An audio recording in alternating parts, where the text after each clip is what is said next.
Yeah, y'all ain't going. You're not going to sucker me into this thing, but I guess we live now. I'm gonna try to tone it down. But for y'all didn't see it last week, we had a drinking game for every time that I said don't do that. Y'all not going to sucker me into this. But I know two people on this panel that's probably going to do it. I know Coach is going to probably put. Coach be trying to he be trying to play. I don't be doing it. Reaction. And then you already know Nyght Ryder because he already changed, into his dark glass because his eyes gonna get just as bloodshot as it's gonna be. And the drug test is coming soon too. Drug test, yeah, Drinkometer is activated, man.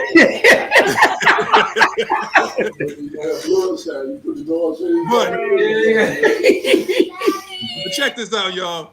It's Sunday. You know what that means. The Drinkometer is activated. Your boy Magnus is activated. And Coach, I don't know if we're going to be talking about those running backs, but, we're gonna try to keep the panel at 3 because this just gets everybody up in arms and everything like that. Maggie went to church. She talked about she needed to be saved. Hashtag Maggie went to church, y'all. Oh, what? Maggie went to church, man. Maggie at church. Maggie went to see Terrence Mathis yesterday and then decided to go to church this morning. She called out way too early. Don't do that, Kiel. We're not going to do that, Dave, Kiel. No, you don't do that, Nyght Ryder. We want that right now. Y'all leave Maggie alone. And decided she told about she got to go to church. So she ducked out on a mock draft. I guess Coach will work that out some way. Maybe I can take another stab at it or something like that. We'll see. But what's up, Coach? I seen things kind of went out of hand when you was talking about the GOAT running back. I'm not going to talk about Juice because I know Blackberry was driving that white Bronco. If he's in the comment section, tell everybody Blackberry was driving a white Bronco back in 1994 down the highway. That was him. Come on, Juice. Don't go to your mama house. Why you go to your mama house? Because that's Juice. That's Juice, man. Mama house, mama, they come to get me.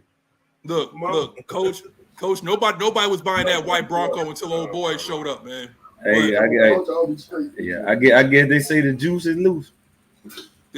See, you gotta do better than that. Nyght Ryder gotta do better than that. I'm not taking the bait on that. Juice is loose. Wait, loose juice? Whoa, don't do that, Nyght Ryder. You talking about loose juice? Boom! There you go. Every time you say don't do that, I'm gonna take a drink. He ain't loose, man. That man is. Ooh. You say he tight? We can't pay the bills just yet. I did it. But what's up, Coach? I know we're going to talk about this a little bit, but I got a couple of running backs I want to talk about, but we'll talk about that later. How you feeling this morning, Coach? I'm good. I got something I bought yesterday. Modelo's. Oh my God! Wait a minute! Whoa, Coach, where you get them from? Yeah, at the Class 6 on base. You went to the commissary? Yeah. They was little spiked Modelo things. Yeah. Oh, hell, watch out, boy. Coach. And you already got it cracked open, Coach? I had to taste it. It was cold. And last time everybody wasn't cold. My man. Coach? It's like a... Yeah. Nah. My man. See, I got my water instead. Oh, yeah, you gotta wash it down with some. Nyght Ryder don't do that. For Nyght Ryder says beer has water in it. So exactly. Beer do got water in it. Water boiling and hot. It does make you use the bathroom or not. Right don't do that, Coach. Come on now. Look. All right. Let me get to the at least before we start getting into it because wait a minute, I didn't even do my proper work. I know you did. That's why I know you're already fired up. But go ahead, Nyght Ryder. Shoot. Ladies and gentlemen, boys, girls, children of all ages, cats, snakes, chickens, ducks. Shout out to my guy Cody Rhodes, man. My boy finished the story. Don't do that, Nyght Ryder. WWE Undisputed Universal Champion Cody Rhodes from Lassiter High School in Marietta, Georgia, baby. You know he don't count. Job well done. You know that don't count. Hey, no. Give me credit. I want my daddy record. Don't you do that. See, I want my daddy record back. I know that. That's the best episode of that. Yeah, man. Y'all welcome to the show, man. We here. We is live. Oh yeah, man. According to, I don't know if a lot of y'all heard. I took a big loss in life the other day, about 2 weeks ago. My uncle that I worked for, the man that raised me, he passed, and you know, it was rough. But for everybody that reached out to me, and all the thoughts and all the prayer, man, I appreciate y'all for that, man. Real talk. Love everybody that tuned in the show. I tell you, this shit right here, therapy for me. Like to come on here, get drunk, and talk a little shit with everybody, So yeah, thank y'all for that, man. But Magnus, you go ahead and do what you got to do, man. Not Ryder, you are drunk at 11:10 in the morning. You damn skippy I am. Leave me the hell alone. You like Rocco said, you just do you. I'ma do me. It's 7:10 a.m. where coach is at, man. It's 8:10 in the morning. That's what he said. Right. That's what Rocco said. You just do you. I'ma do me. Leave me the hell alone. Well, I have to go and acknowledge. If you talk about acknowledging people, I have to acknowledge pole position again. Andrew G made sure he showed up on Friday night and he just sat in the comment section for 2 days straight. He think we Rolling Stones. Andrew G, you think we Rolling Stones? I'll be that, damn it. That was it. Even in your dream, I'm gonna be there. Remember everybody? Hey, Chris. We got Yasuke Nyght. We got Prince-Kel 8-9. We got the Smooth C70. I see what you talk about, man. Talk about that drinking game. We got King Quest says, I'm not the first, but I'm not the last. That's all right, though. We got the Sherman Wood. We got Falcon Commander. We got D Sloan. We got Ghost. Man, it's been a long time since I've seen Ghost Peppers. Ghost Peppers been hiding.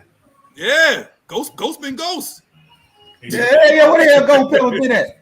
I don't know, man. You got a record? You got a record? No. I don't know. We don't know.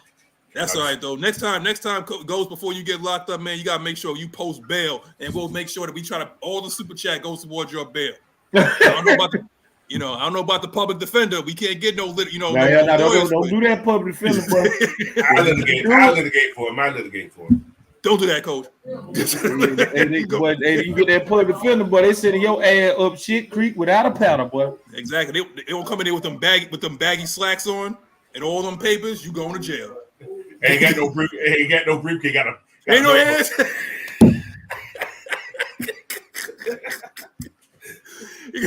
You already know when they show up looking like that with them Dollar Tree slacks on. Don't do that. Yeah, who got some Dollar Tree slack? Hi, my name is Daniel. I'm here to represent you. It's like, yo, I'm on. How do you plead guilty? All counts, bro. I ain't even going to fight. You better plead no and try to get some.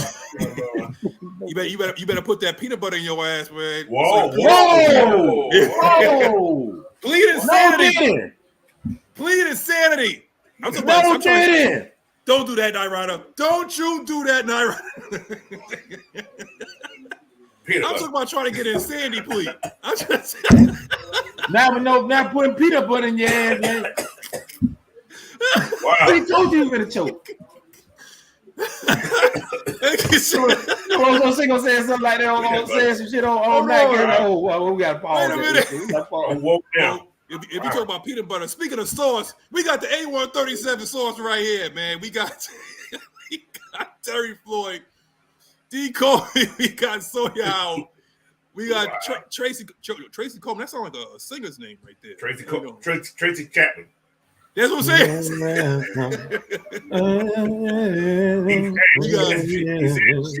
That means he drives fast cars. That's just right. Keep going. We got my boy Clay Melton. We got Jay Black 142. Midas Johnson. That's fucked up. Cold. We got the guy that got a third chance in the league, Michael Walker, with the I, not the Y. That's messed up. You went from lemonade to peanut butter. That's whoa.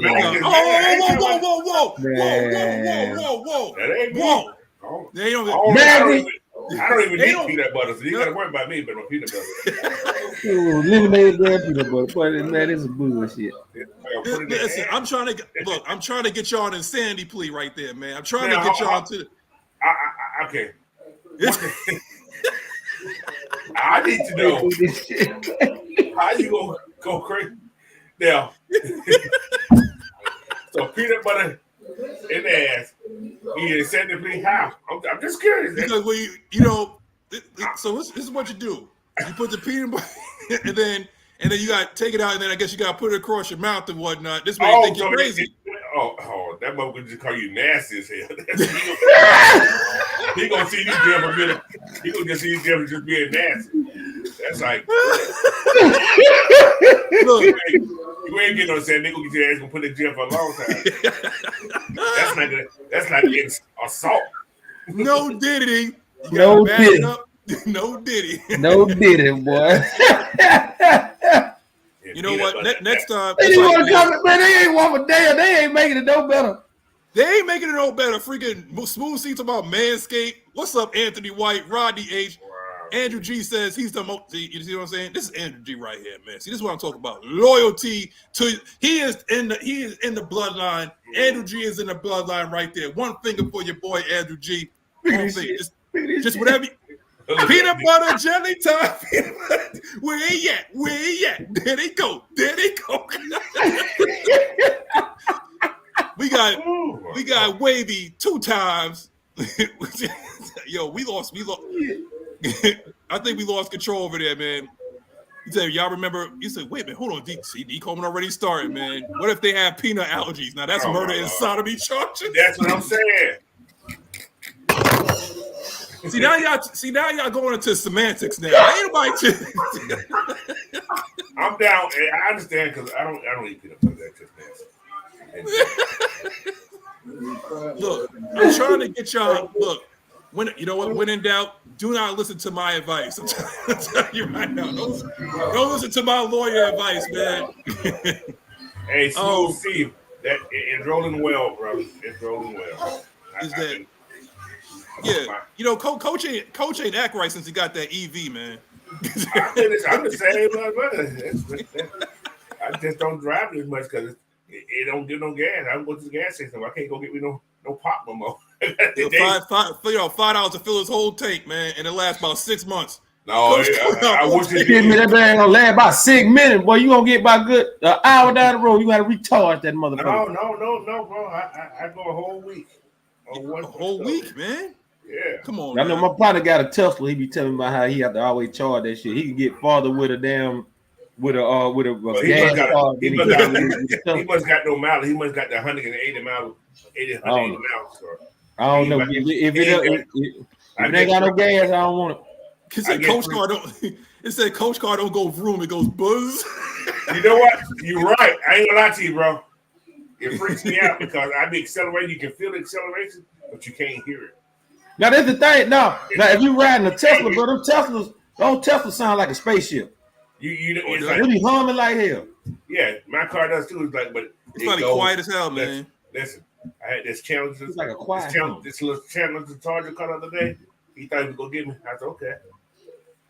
It's like a quiet home. Hey, hold on, 0 to 60, I got him. Yeah, that's what's going on. But that long term. Yeah. I said, I get like this. I got you at the 60 though, baby. I got you there. You know what? For the law enforcement in Washington State, please don't mind what this man said. Don't worry about that, man. Coach. But when I was in that 300 hit me though, they didn't mess with me then. Hey, man, this would be funny here. Coach tried to run from the police and the car down. Hey, just ain't running out of gas. But I won't let them up and get that load of gun out no gas, bro. He said, Jonte your buddy got a short range Tesla Nyght Ryder.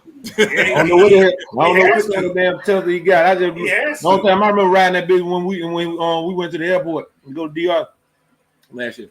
You mean where you got your babies at, man? Don't do that. I know you got them over there, Nyght Ryder. No, the hell I damn don't. It's been over 9 months. Do you think I'm gonna pay to get somebody pregnant? Look.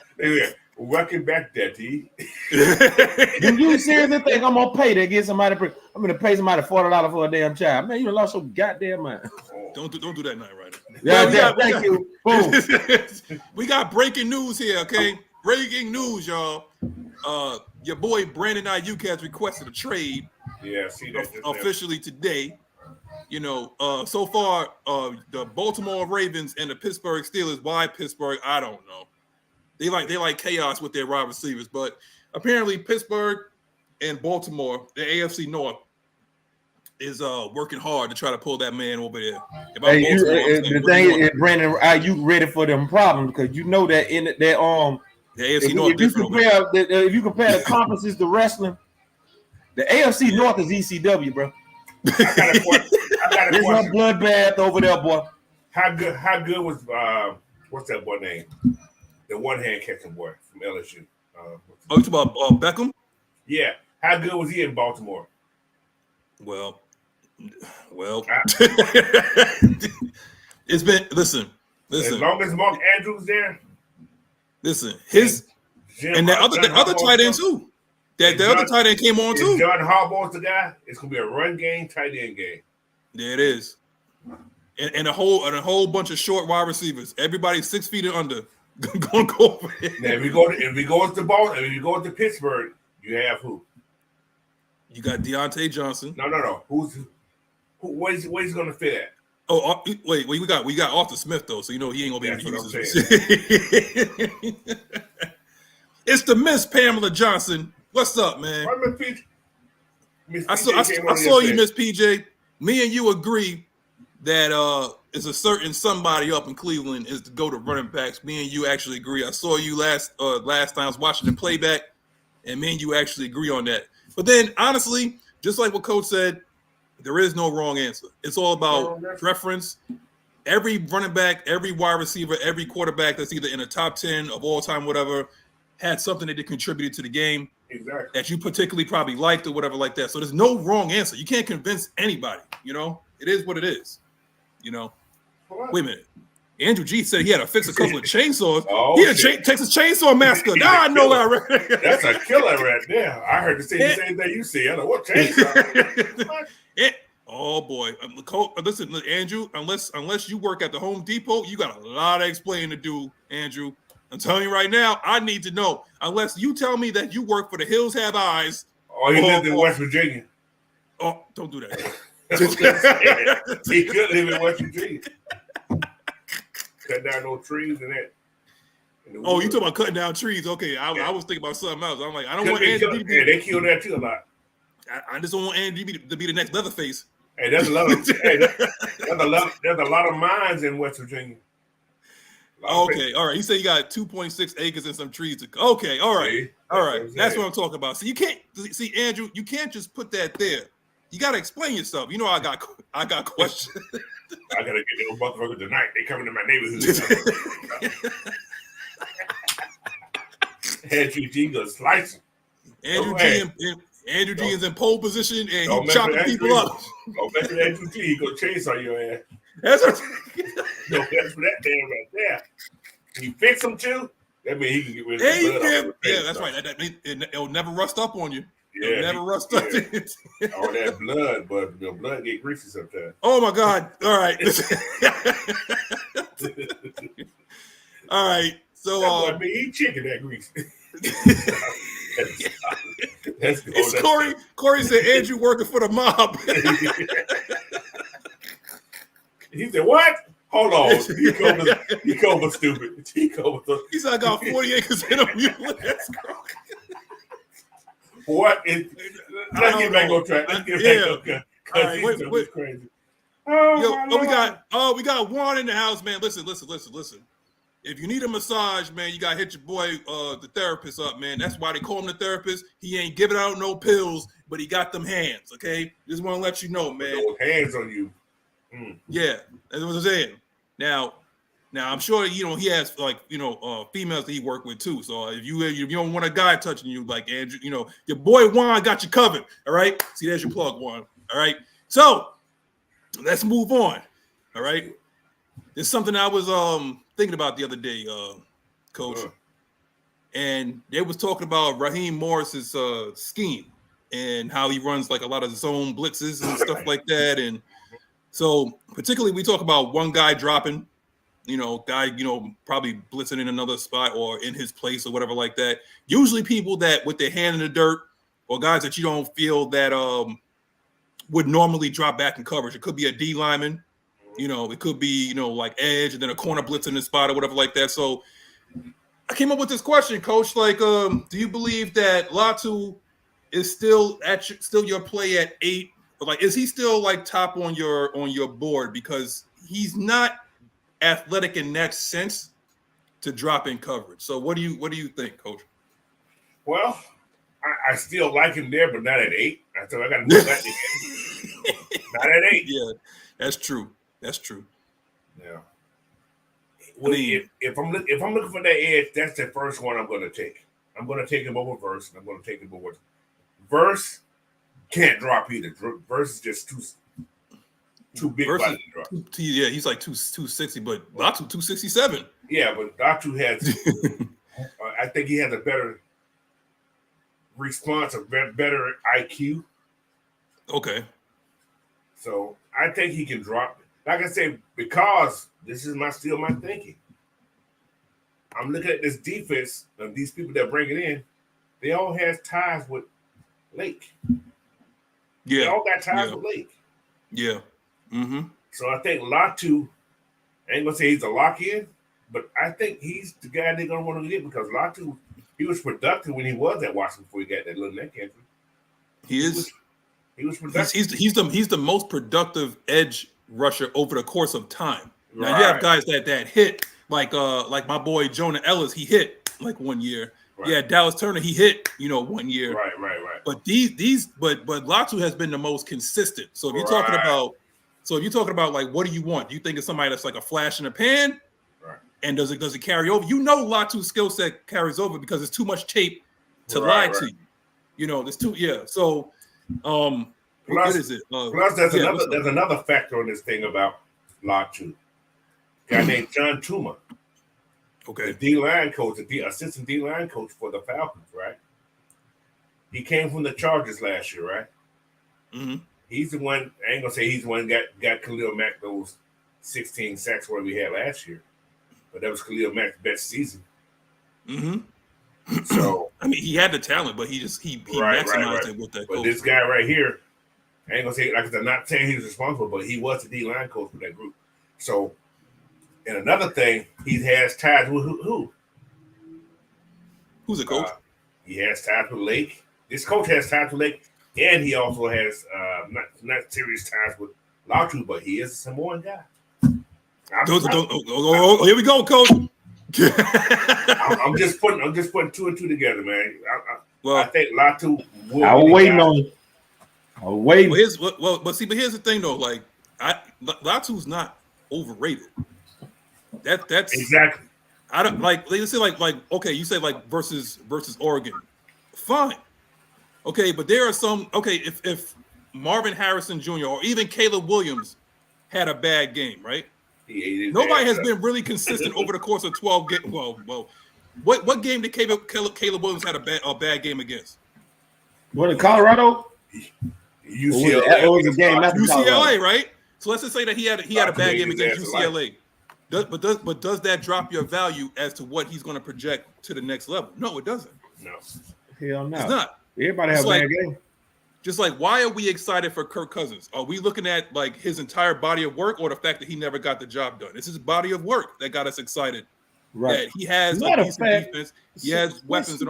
Since you mentioned that, if y'all don't talk about the whole Cam Newton thing, let me have the flow for that. We ain't on that yet. Let me know when we get there.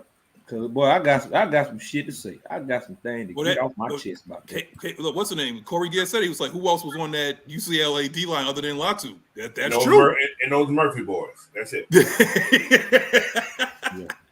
I'm just waiting on y'all to bring up the Cam Newton situation. We'll talk about that.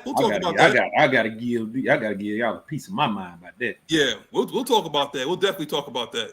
Clay Melton said, "This is my guy, man." What he said, man. Latu faced 3 linemen projected to go in the second round this year. He didn't have a good game against either. Just saying. Everybody have a bad game. Everybody has a bad game.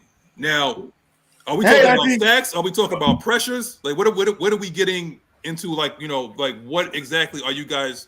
Because if that's the case, then Jonah Ellis had a better year than Dallas Turner. Exactly. He had one arm. Mm-hmm. Right. So it's like, where would you rank Jonah Ellis? If he didn't have like that injury history, where would you have ranked O'Dunes if he had a bad game against Michigan? Would you still take him if he was there? Of course you would.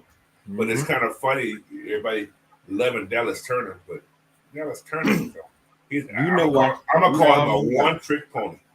He has one move. He has one move. He's very fast. He's fast. I'm not falling for it, Coach, because John we had Ross. a very fast guy too. John Ross. Yeah. But Coach, in recent history, we had a very fast guy too. Just saying, we had a very fast guy too. His name was Vic, and I ain't talking about Michael. I'm talking about number 44. You know who it is. See, a lot of people. See, that's what I hate about us. Some of us fans, we like name. We like these top name guys because that's what the media put on top of it. It's media driven. Verse is good. If Latu, we don't get Latu. Verse is good. I wouldn't mind. It's not bad. I'm talking about now. Who can come in right now and help this team out right now? Verse can also, but Latu has a arsenal. But Verse disappeared too at times too. But it was But Verse we talk about just straight consistency. Now you guys in the comment section are going off, and you guys got some legit comments, man. I'm gonna start hitting these things up real quick. Jerome69 said, if we're basing it off of game film or bad games, then Bo Nix won't get drafted. He pull up his games against Uga when he was with Auburn and Oregon. That is true. That is true. If we're basing it on like just who you go against and bad games here and there, I mean, Nathan Floyd said it here. If we go by pass rush win rate, it's Latu and Trice. Exactly. Now, we have a lot of guys on our team that's like analytic. Brandon. And don't forget Marshawn Leland too. We got let me see. It said well, here we go. He said we need a rusher who could be a Patrick Kearney clone. I know that is a tall order, but that's Jonah Ellis. If you talk about Patrick Kearney, let me tell you something. That's Jonah Ellis. If you're just talking about my Lord Patrick Kearney. Now if you're talking about someone that can consistently get to the quarterback that has like moves on like that has an A move, B move, and a C move, that's your guy Latu. Now, if you talk about a guy that has a quick first step and then has a chop move, I already said his name in the damn thing I just said. That's Chop Robinson. But the thing is, like, if you talk about like, okay, against second and third rounders, like this particular guy disappeared, then how much of that speed rush does play a part when you have top linemen in the league? Because we already got, like, Coach, you could attest to this. Coach, we already seen that once you have like a speed rush, it's like, then what? If you got a offensive tackle that knows how to play that knows how to set, for that, then what do you do after that? Do you have a move that could, because look, AK depends on the speed rush a lot. And we depended on AK to get at least like 10 sacks. But after that speed move, he doesn't really have a B move. If he can't beat you to the edge, that's it. Then his balance is all screwed up because he does his hands. What we got? Jerome69 says, I like Quinyon Mitchell at 8 over all the edge guys. I would trade down. Raheem Morris got 9.5 and 8 sacks out of a second and third. That is true. And he did get 9.5 and 8 sacks out of a second and third rounder in last year's draft. Coaching matters. All right. It does. I'm going to put this across you guys' mind.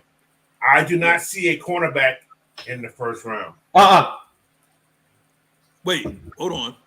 We just brought in 2 cornerback guys. We just brought in 2 guys. We're not going to draft. You talking about for us? I thought you meant like in general. You don't see a corner. Yeah, I thought you meant in general. Not in the first round. Coach, I told you I like that dude Stiggers. Well, you get him in the 4th round there. My stick. You might be able to get him in the 5th. That's possible too. You might be able to get him in the 5th because he came from the CFL, But again, how? Okay, so Hank Deasy is saying that where you play SEC versus Pac-10, right? Pac-12 now. Yeah. Truly, do you think that matters? Because if that's the case, then why is Caleb Williams? Now. Then why is Caleb Williams the -- 1 overall pick right now? Because he played in Pac-12. You think so? Yeah. They You would throw the play ball a SEC, lot. but they would have clamped that shit down quick. They throw the ball a lot. Am I right, Coach? You're right. Well, ATL is saying like Braswell isn't Braswell. No, Braswell's the better run defender. Yeah, he's a better DN. Yeah, he's a better DN and edge, but obviously, like I said, the flash goes to sacks and pressures and everything like that. That's why you have guys like a Dallas Turner that can go high. It is what it is. Yep. But also let's say like Jared Verse is also a byproduct of having Braden Fisk, pushing the pocket as well. So let's not shit on Braden Fisk because it also helped him as well. Oh yeah. So again, we're talking about going back to the original question though, y'all. Being the fact that one guy drops out, you gotta have some sort of like athleticism. You saying like you stick with Latu. Obviously, we're all in agreement that we think Atlanta's gonna drop back. Okay.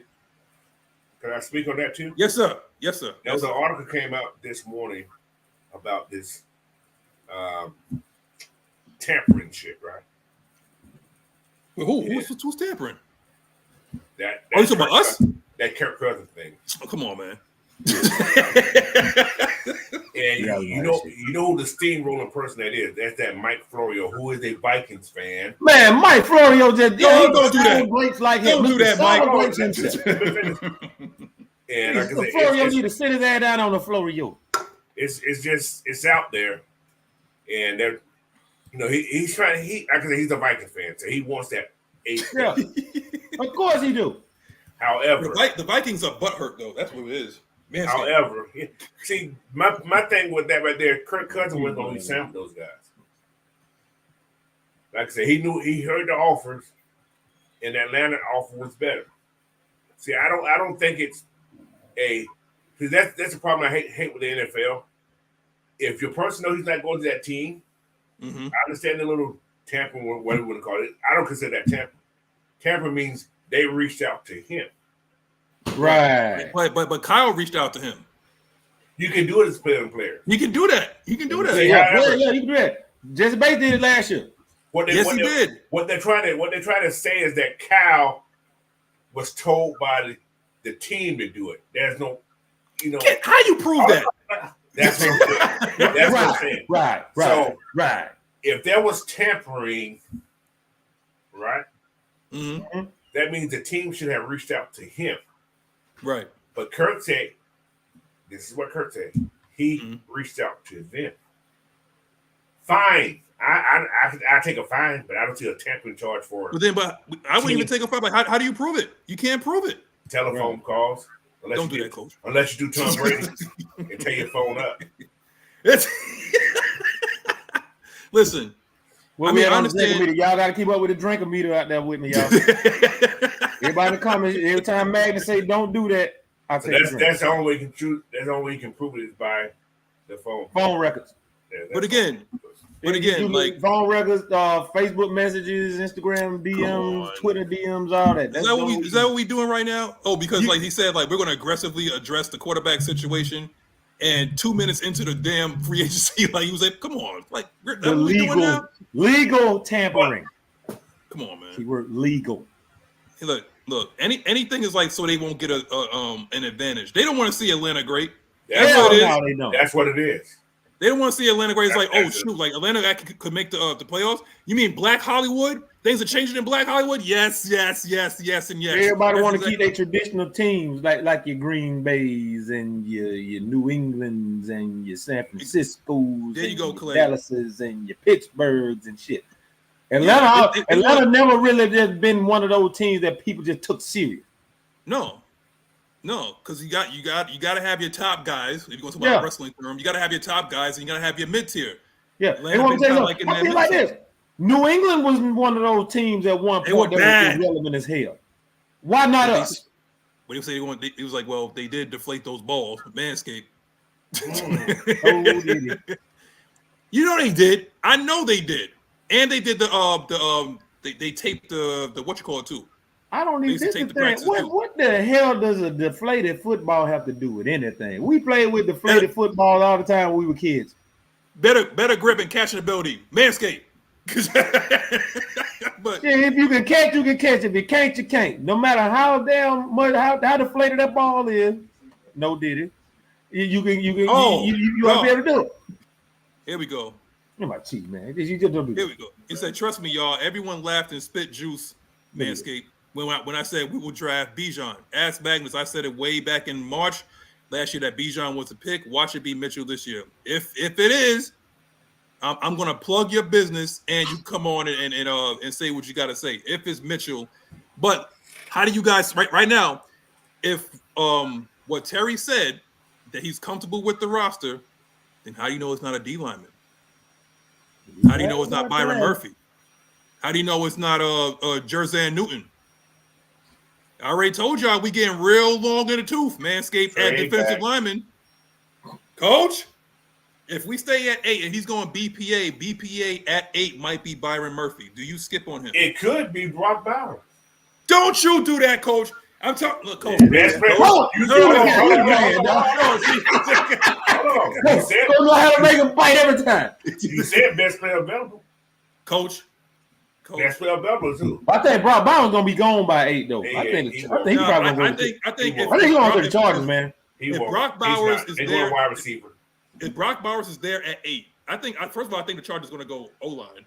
Honestly, they going wide receiver. Tennessee will go O-line. You got to Chargers will probably get Brock Bowers. You got to replace if Joe Alt is there at 6, I think Joe Alt going to Tennessee, man. You got to get their wide receiver. One of those tackles is going to Tennessee. One of those tackles definitely going. I think it's gonna be Joe Alt. But if you got Fashanu there, one of the best pass blocking tackles, I think the Jets honestly is going to be on the phone calling us. Or it's going to be the Minnesota Vikings on the phone calling us. They have the 10 and 11.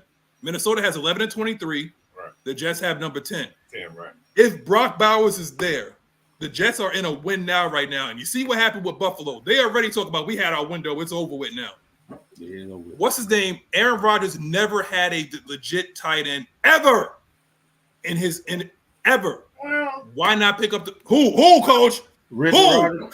Don't do that, Nyght Ryder. He has somebody. Yeah, Richard Rodgers, man. You got Richard Rodgers. Richard Rodgers. Richard who? Richard Rodgers. He said Richard Rodgers, the guy that caught that Hail Mary against Detroit. Yeah, he was tight end. He wasn't no good tight end. He was solid. He was at the right place at the right time. That's all that was. I'll give him. He was solid. I think it was Martellus Bennett. His last one, okay. Yeah, I forgot about Martellus Bennett. Yeah, but Martellus was already old at that time. But he's never had a guy like he's never had like a guy like in his prime or somebody at the level of a Brock Bowers ever. I'll be honest. If Brock Bowers go to the Jets, I'll be mad as hell. But let me ask y'all a question though. If the Falcons was to pick up Brock Bowers, keep Cal, keep what they have in the roster. Who's going to stop that offense? Nobody, baby.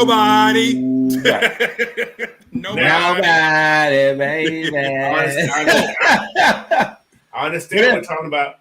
Damn! I forgot. Damn, Jared Cook did play with Yeah, I forgot about Jared Cook. Yeah, he was something anyway. And as I was saying, that offense is nasty. You can't stop that offense. You can't scheme against the offense because there's too many weapons at every position. So, no, the defense can stay average, which we are at this point. We can win some games. A lot of our games are lost on the offense because of a lot of stupid Coach, stuff. I already have us flipping it and have us at least winning at least 3 more games due to legit quarterback play. Right. So, what were we, 7 and 10? 7 and 10. Yep. Yeah, so on the barn of rubble. with this roster we have right now, I could see us before the draft and before signing any potential, before restructures or whatever like that. I could see us 10 and 7 right now. But winning the division at that. Now, here's the thing about that. I'm glad you said that, Nyght Ryder. Okay, what can happen is if you draft right, and we know Terry's going to draft right, he's going to find some guys that we're not even looking at or even talking about, like probably like Rook or Row. All right, Scooby-Doo. It could be that. Coach has been sitting there banging this table for Brock Bowers for a long time. Now, Say Coach, bang, if you see that, right, Coach, Mm-hmm. and Brock Bowers is there, okay, but that phone started ringing. Yes. Guess what? It will start ringing. It will start ringing, right? I'm telling you, there's 3 teams I know that would go crazy for Brock Bowers, but it's one team I would never trade with. That is Tampa Bay. I ain't trading with Denver either, Coach. We're not doing that within the division. I ain't trading with Denver either. No, sir. So, but I think. Well, okay. Here's another thing. We're not just talking about Brock Bowers. There's a lot of quarterbacks that's going to be still there at 8 as well. Mm-hmm. So if you are in Minnesota, if you are a Denver Broncos, they want a quarterback desperately. And guess what? I heard a rumor that Patrick Surtain could be part of that deal. I heard that too. Ooh. Did you hear about that? I'm telling y'all right now. They said they're so desperate. I'm gonna tell y'all right now. Do y'all hear me? All 107 of y'all. Denver said they're so desperate to get away from the Russell Wilson situation that they're willing to package Patrick Surtain with the deal in order to trade up and get their guy. Send me your mama and Patrick. They still got a damn play. I'll take that. Listen, I'll send AJ too. Patrick Surtain. Let me tell you something, man. If I can have AJ and Patrick for 1 year, year, yes, sir. And then AJ can walk after that if he wants to, but he would have to pay a hell of a discount. But we're going to talk about that in a minute, okay? About salary and loyalty. Who would you rather have as your alpha male at corner? Which one of those two guys? If we're talking about like Denver, if Denver calls you and say, "Hey, we want to trade up. We'll give you Patrick, and we'll give you Patrick, and you trade back to number 12. We'll swap. We'll go 8. We'll go 8, and then you drop back to 12, and you can have Patrick Surtain with that. I would give a gift card to Home Depot.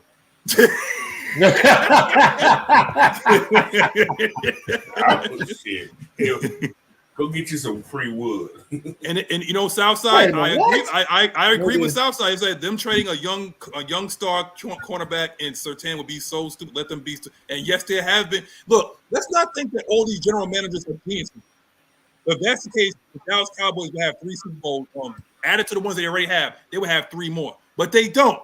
Okay, if that's the case, if you could win on paper like that, they would, but they don't. So if they're willing to package their future like that, then let them do it. Let them do it. That's their fault. Right. But like I said, this is what I'm feeling because we got an offensive coordinator that's very analytical, right? Yep. He's going to put guys in positions to succeed. Zach Robinson. He wants route runners. Guess who was in Atlanta the other day? Who? Lad. Where everybody likes. Bad Lad McConkey. Bad man Lad. You got to trade. Bad Lad. Yes, sir. I can't pick man up for 20 though. I'm be honest. If he there in the second round, I'll take him second round. He won't be there past 34. That's what. Hey, listen. New England would not let him get past it. Well, Julian Edelman Jr. That's what he is. Or Cooper Kupp 2.0, whatever you want to put, whatever white guy you want to put that can catch passes.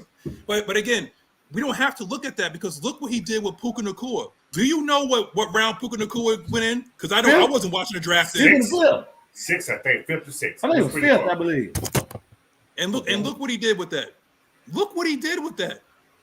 So again, if you don't take Lad, if you don't take a Brock Bowers, trust and believe they have a plan. You still got your boy Fitzpatrick, right? That's crazy. And they were born in 2001. Look at that bitch. Yeah, and you still got Werner, right? You still got the guy Werner that we picked up. He's going to be for blocking. Look, they're really going to emphasize Bijan Robinson the way they emphasize Kyron. Was it Williams or Kyron Johnson? What's his name? Williams. Kyron Williams last year, and Kyron Williams I think he led the league in rushing, didn't he? I think he was damn close. He was damn close, and he was hurt. He was hurt some of those games too. So again, Nathan Floyd said 5th round. Yeah, he was the 5th. I just looked it up. Puka Nacua came in the 5th round. 5th round, pick number 177. Well, here we go. Here we go, Coach. It said, "What's the biggest knock on Pitts?" Arthur Smith. Yeah, born a rubber. Yeah. Arthur Smith and poor quarterback play. We thought Dez was going to be the answer. We thought, apparently Dez has a type, and there's a light-skinned guy named Drake. That's it. You know what? I'm gonna be honest with you. I really think that they didn't really have much faith in their Dez. They just used him as a bridge like they did with Mariota, so they get another higher draft pick for at quarterback. Because that quarterback class was garbage. Now I'm gonna tell you, if we didn't get Kurt, you'd be drafting that quarterback at 8. Yeah. Yeah. And you can imagine you're gonna run Tyler Heineke out there as your starter. Hell no. I'm gonna put that quarterback. There'll be 2 people in the stands. That quarterback. Exactly. That quarterback home draft will be at my house right now. This is the play here. Here we go. Yeah. So again, Coach, I think Nathan Floyd asked, what is the knock against Kyle? What's the knock against Kyle? Like, what's his weaknesses? Blocking. But now you see what they're doing now. They're getting guys that can block around him. He doesn't need to block anymore. He doesn't need to do it now. Yeah, I mentioned that before. I said because bringing in Fitzpatrick, keeping Fitzpatrick and having Fitzpatrick and Werner. So how about this, guys? He's free to roam now. So I'm gonna tell y'all right now. I'm gonna use a basketball reference. Right now. Hey, does Steph Curry guard the point guard all the damn time? No, they hide him on defense. They hide him. He's at the Which top one of y'all for that sense? That would be me. Samsung Galaxy game, baby. Fuck the my phone. So again, can Kyle get open? Yes. He was open with a dead leg against Detroit. Dez couldn't get it to him. But also think about this also. Scheming these receivers open. There was too many times, Coach, that there was 2 guys occupying the same spot. Exactly. So is that route runner or is that scheme? I think that's scheme. I think that's scheme. Myself. Yeah. Because why in the hell does Cooper Kupp, who has the speed of a Monday through Friday, right? Man. And you have Puka Nacua, and everything looks wide freaking open. He ain't that fast either. Coach, it looks like the field is about 100 yards, like end to end. You know, somebody's always open.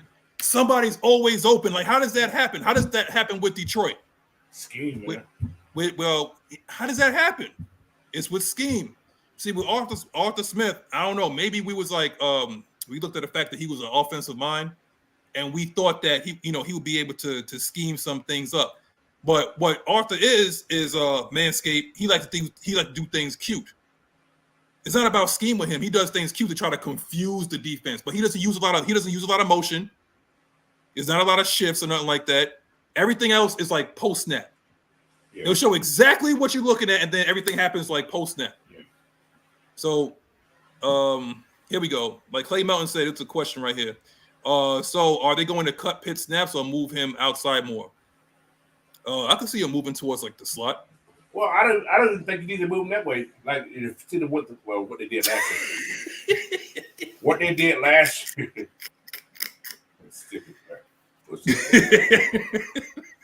Okay. What they did last year, Cal was always on the line. Yes. Mm-hmm. So you always have somebody jamming him right there, always. Right. So if you keep Cal off the line, you bring him off the line as that tight end. You can have Fitzpatrick on the line or whoever's on the line. Have Cal in that second spot right there. He has more time to make his move. The better line, he's getting touched every time he leaves that line. So he's slowing his route down. Coach, you see this? He said Arthur Smith was using Azkaban in play. Oh, my Lord. Damn, I think that's comment. You almost got comment of the day, Beasley. That's funny. All right. Wow. Okay, so how about this, Coach? It's a 2-part question. Was Ben Coates a great blocker? Ben Coates? Ben Coates from New England. He was average. And he said he was great. He was but their greatest blocker was Gronk. Yes. And he wasn't a great route runner either. Right. He just knows how to get open. He knows how to get open. Now, how about Tony Gonzalez? Was he a great blocker? He wasn't known for his blocking. he became a better blocker from when he got here. So right. So but when he made his name and in his prime, was he a great blocker? No. But they schemed around that, his strengths. How about Antonio Gates? Gates? He was not a good blocker at all. He was not a great blocker. No, not at all. What I'm trying to say, everybody, is that you use people to their strengths. Sometimes, like, your athleticism and your talent cannot be denied. Okay, so you draft them anyway, and then you work around their strengths. Is Drake London a great route runner? No, he's not. But he runs a square in better than most in the league. Yes, he runs the hell out that square in. He can't run a slant though. Well, you know what's kind of funny? He ran slants well in college though. That was weird. In college, he ran great slants. But according to people, that's against Pac-12 competition though. I'm just saying. I'm just saying. But again, I think you could work around those guys because if you look at how they're constructing the roster, they're working around their guys' talent. So it's like if you got a guy like a Drake London that's a catch and traffic guy, then you have to have a guy like a Rondale Moore. You got to have a guy like a Darnell Mooney that could take the top off. Okay, that's what you're supposed to do. You can't get a guy like Van Jefferson. God bless him. Okay, that could try to. I mean, he did take the top off, but you have a quarterback that couldn't get it to him. Okay. But then again, that's what I looked at some film other day. I watched some of the stuff. They use that kid wrong too. Van Jefferson is not going to be a guy you're doing some stops with.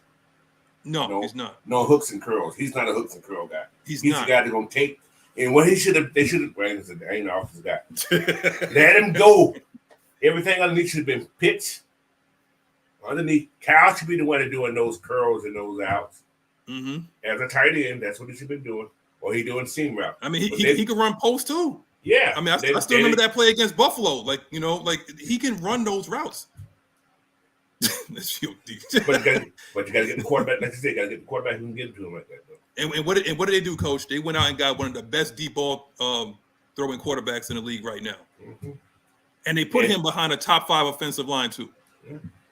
So again, when we look at this and we look at it in the grand spectrum of all, it's like they looked at the roster last year and they're like, we have to plug these weaknesses up.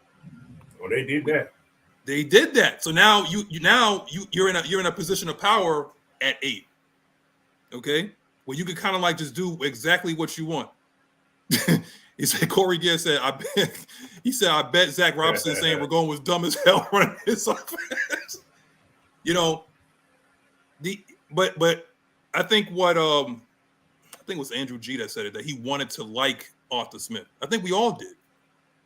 But he got away from like his bread and butter. I mean, hide your team's deficiencies, which was run the ball.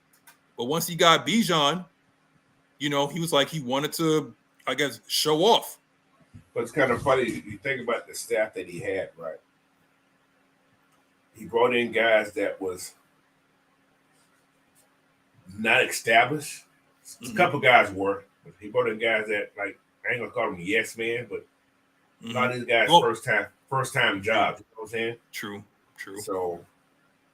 So there was nobody who could correct him. Once Dean Pease left, there was nobody who can like, okay, man, you fucking up. Right. So, right.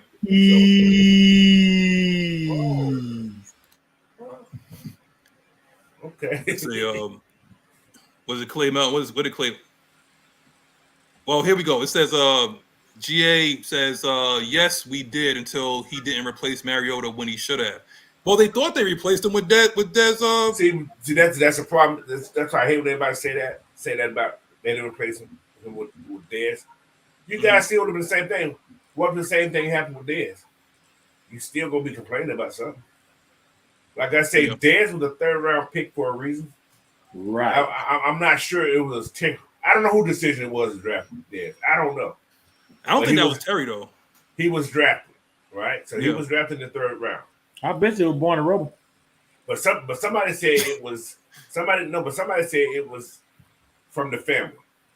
It was a family type thing. From the blank family type thing. But you know what, Coach? But Coach, we have to factor this in too. Terry Fontenot, for the first time in his career, is now at the helm of everything. Right. Yep.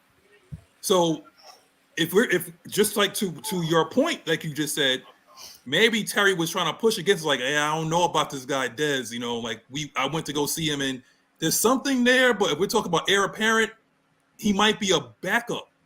You know, he might be a backup for a couple of years. It's like if you talk about trying to win now, like this ain't your guy. Like in the next like year or so.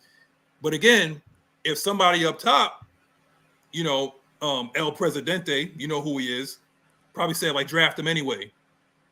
Well, then you're gonna draft him anyway. Protect your job. Correct. You know, but now Terry, that's why he's talking so much shit right now, because Terry actually has like the power that he needs. Arthur Blank gave it to him. So do what you gotta do. Do what you need to do. You know, and that's what he's doing. Now I'm gonna tell you. Arthur Smith, Hank. Arthur Smith is Barney Rubbles. Now this gonna be a telltale sign or something. Okay. All right. This is based on this tampering thing. Mm-hmm. What's called head of the players? What competition committee? Right. Competition committee makes a lot of these recommendations to these fines and all this crazy stuff. Right. Mm-hmm. Now, if something big come down. What's called? He's sore. He's hurt. He's butt sore. Mm-hmm. Instead of protecting Atlanta, if we get something crazy going on, yes, what's called has something to do with it. He's mad. So just watch that. That'll be from the petty Bible right there. Right. That's what I'm saying. You know. But again, I still don't believe it, because usually when there's smoke, there's fire. But I don't see it, man. I think there's more smoke coming from the draft. Yeah. If something was going to happen, it would have happened already, you know. But it's only the 14th. It's 11 days away. Yeah, exactly. So if the punishment was going to happen, it would have happened already. So, but hold on. Last year they announced that one about the coach from was it Minnesota or somebody last year, and they did a draft night. They did a draft night. Basically. But usually, like, there would have been some sort of report, rumor mill, something that would have leaked out, right? But nothing leaked out though, Coach.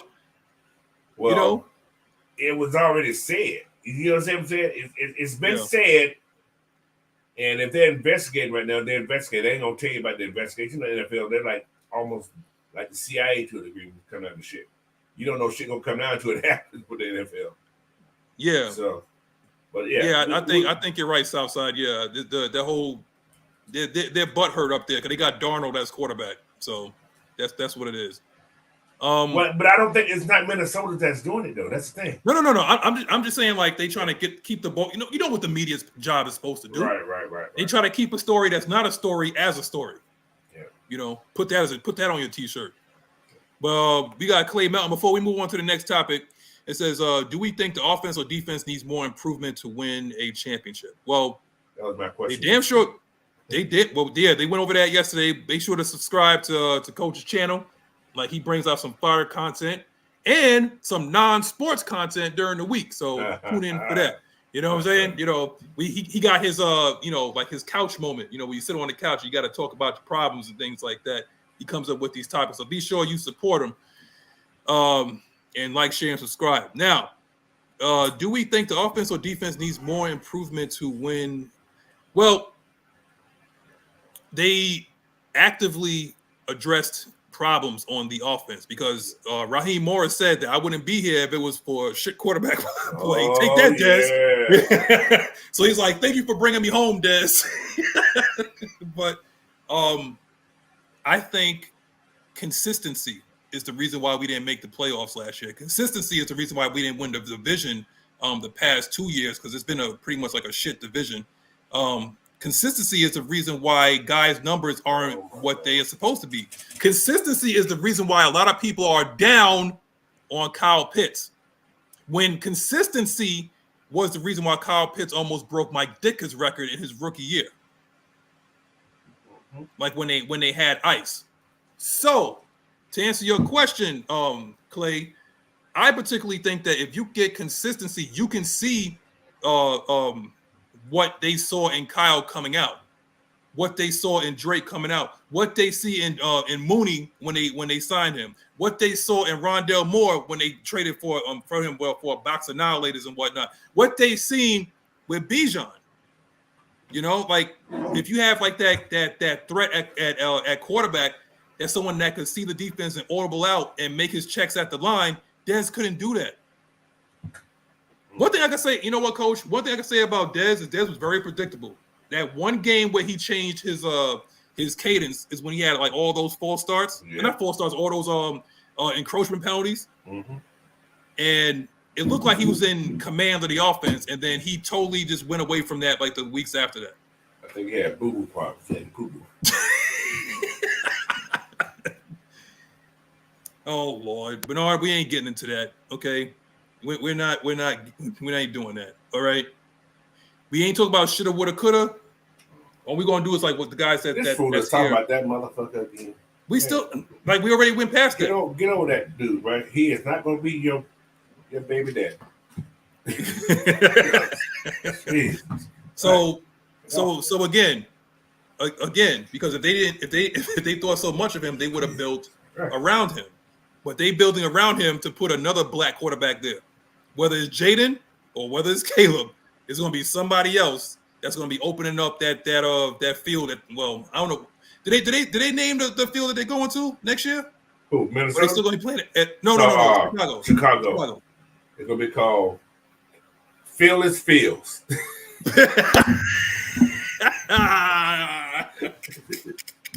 That's what it was called. You know, but we ain't even talk about that. We said we're going with so bad, people don't even realize it. You know what? Oh, you think we're going ahead? But you know what? You know what? No, we can all say it was Ragon, but Arthur Smith still had to say so. Yep, born a rubber. But Arthur Smith was calling the plays. That's what I'm saying. You see that shit went on good. You better get your fucking clipboard out and write some shit down and say, Dad, look, do this. Something, cause that. Now to answer the Fields thing, right? Okay. If Fields is that dude, he could beat out Russell Wilson in training camp for that starting job. He won't. No. I'm just saying, like, because again, they only committed to Russell for 1 year, right? Mm-hmm. They only committed to Justin Fields for 1 year, right?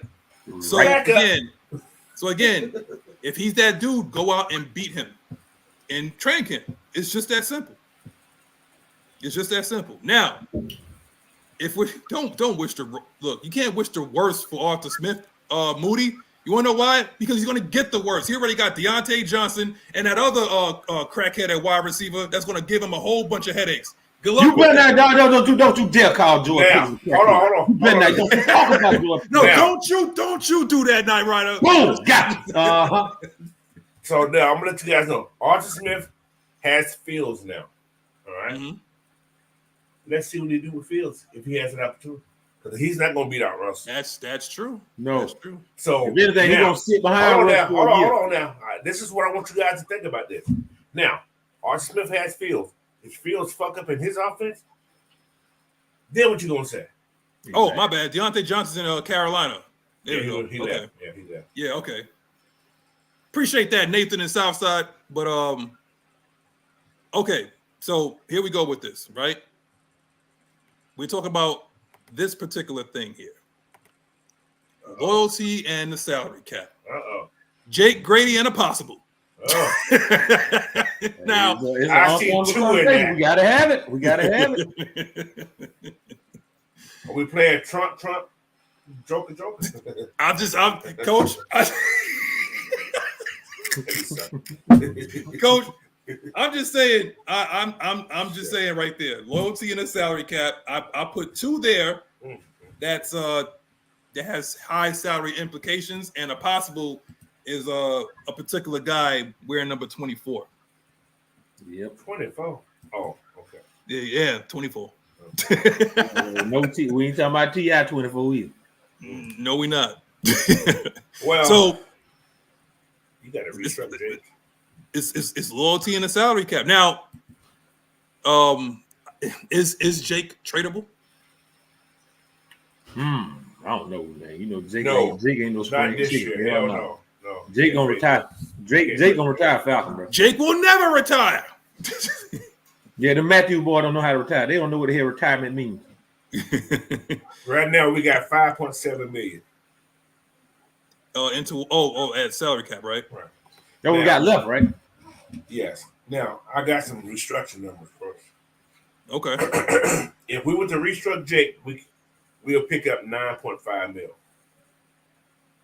Added to that 5, right? Yeah. So that'll be about almost like 15. Almost 15. Okay. If you restraight Grady, it's 7.5. Grady is 7.5. Right. So we don't touch the technician, Lindstrom. If you touch him, it's 9.1. I think you should touch him first. Manscaped, no Diddy. He's younger. so 9.1 to give us 14.8. And we still got that little bit on the side for the draft picks already, right? That's separate from the salary cap, right? I think so. I hope so. I know, right? I think it is. Is it like yeah, right? Yeah, I hope so. So over the next 11 days, I think you have to at least like look for something's gonna happen. Somebody's gonna be reconstructed. Well, you actually you don't have to actually wait till after the draft. So then after the draft, you start doing all your restructuring to get that money. Okay. For that cap. I would think that's how it works, but I'm not sure if it's put away separate or not. I'm not sure. I need to find out. So. Now I got a big question for you guys though. Again, I'm going back to that situation that Denver calls, right? I need you to look something up for me, Coach. Go ahead. Is Patrick Surtain Jr. Did he come out in the same year that AJ did? I think he came a little later, right? Let me see. I think he's in his third year. I'm looking that one up too, Maggie. I think he's in his third or fourth or third or fourth year. So he still kind of would control him for at least about 2 more years. 22. He came out in 22. Okay, so this is 24. No, he joined Denver 21. So this is his third year coming up, right? This is gonna be his third year coming up, yes. So if they say this, right? Wait. Scotty, I see what you're saying there. That's what I've been saying. Grady Jarrett turns 31. I've been saying. How many times I've been telling him? Coach, don't do that, Coach.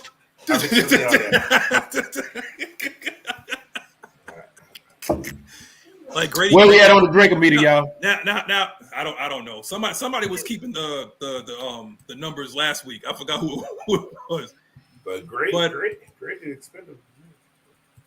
But Bernard, I see what you're saying, Bernard. It's probably going to be 2 years. I think that's why they're going to go for a guy like Jordan Travis and hide him. Yep. And have him be the heir apparent. You know, or if you leave it up to Cam Newton, that's our GM, you might get Shador. No. See, now that you mentioned him, yeah. Let me know when y'all ready, because I got to get this shit off my chest. Devon's doing the numbers for the drinkometer. Okay, Devon, you man the drinkometer. Okay, Devon, get the table. Now, I got somebody talking about Grady. Yeah, this is what I'm saying. This is just numbers. Oh boy, I feel like don't do that coming. Post June 1st cuts. Post June 1st cuts. Okay. If you cut your boy, the big man. No. Listen, this is just talk. $15.2 million. Damn. And if you restructure, it's only 9. Yeah.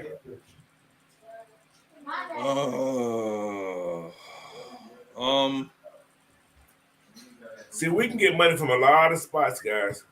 For instance, I mean, we Coach, may tell Lorenzo take a pay cut because you ain't did shit last year. Well, you can cut him and you can get 3. I think added on 3.7. Yes. Yeah. Same thing for Richie Grant. Is he worth like? I mean, I'm sure they probably would try to trade him first before. Even Ogundeji, you get rid of Ogundeji, you 3.1 mil. So that's a lot of money down there that can be given away. But here's the thing, though, Coach. What if part of that trade, right, is that you trade Richie Grant and the 8 to move back to 12 for Surtain. I do that. I give you Mike Hughes too. Mike Hughes can go too. Mike Hughes, you can get about what? Three? Was it 3 or 5 for Mike Hughes? That's $6 million. That's $6 million. Those two guys. Right. So that's what I'm saying. That's what I'm saying. Like, check this out right here. Okay. If you go, okay, so if you trade back with Denver, you got Patrick Surtain. Which one are you trading, if not both? AJ, Richie, or either or? Ooh. Bye, Richie. Trade AJ. Bye, Richie. If you trade AJ, you're gonna save 12. Especially they're gonna take the sports card. You're gonna save 12.3. Mm-hmm. How much you gonna save with Richie? 3 something. Yeah. So if AJ's in a full trade with Patrick Surtain, how much did Patrick Surtain get paid? Well, that's the thing, because what's his name said he's in his 4th year. Yeah, this is 4th. Let me see how much money he made. I got it right here. He was a top pick as well. Yeah, he was number 9 overall. I think, yeah. Mm-hmm.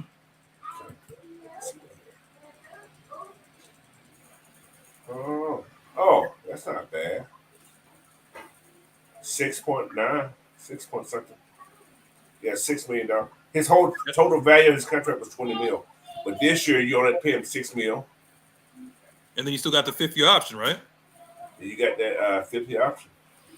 So essentially you still got him for 2 years. Yes, sir. Which and if you factor that in, Kirk Cousins could still be off the books in 2 years, where you have your heir apparent. So you better draft you better draft your guy either this year or next year if you want to have this thing continue. Mm-hmm. But again, we both know this, right? AJ Terrell is a top 10 corner, but Patrick Surtain is a top 3, if not 2 corner. So how much you think that dude is going to want? A whole lot of money. Yes. 4 years, $84 million. Coach, how you factor that in already, man? You've been crunching numbers, Coach. Coach been crunching the hell out of them damn numbers. Coach been a GM somewhere. Computer. I got computers everywhere. I mean, y'all talking. I just put stuff in the computer. It ain't my thing. I'm just looking at what I'm seeing on the what's going. This is some so he's gonna want at least 20 little 19, 20 a year. Okay. We heard about that, Scotty. Yeah, Troy moving the outside line, and the thing about Troy being the fact that he played inside, he knows how to work those curl routes, those flat routes. So having somebody out there, and then you play that Raheem Morris zone blitzing scheme, you have somebody that knows how to drop. Yep. And it's fast enough to cover running backs out the backfield. So it can happen. Mm-hmm. It can happen. I'm just ready to talk about Cam Newton. I'm gonna be honest with you. Yo, we gonna get to that night, right? I'm ready. What? We're gonna get to that because I'm steaming right now. Because Maggie was out. Maggie decided to duck out. Didn't want to do her mock. So I guess we're gonna be talking about a certain somebody that was on Club Shay Shay. But we'll do that in a minute. Yo, please skip. I've been in the NFL a long time. Skip. But what are you thinking? What are you thinking about, Coach? No, I'm just looking at these other people. You can restructure Caleb too. Would you want to? It's only $4 million saved. Damn. Yeah, that's what we've been missing. There we go. All right. But yeah, it's restructured. It sounds great, but I think you have to do about your top guys. You gotta handle that. Yeah, you know? It gotta be Jake, Grady, or even Jesse. Jesse can get 7-9. So if you restructure Jesse 7-9. And all you're doing is just moving the money to you're basically backloading it. Backloading the money. That's all you're doing. So the way Jesse is playing, why not? You know? I mean, you just wait on it. Just wait on it. Yeah. Just why the hell not? Just move that money. You can get $17 million for just Jake and Chris Lindstrom. I'm sorry, Jesse and Christmas.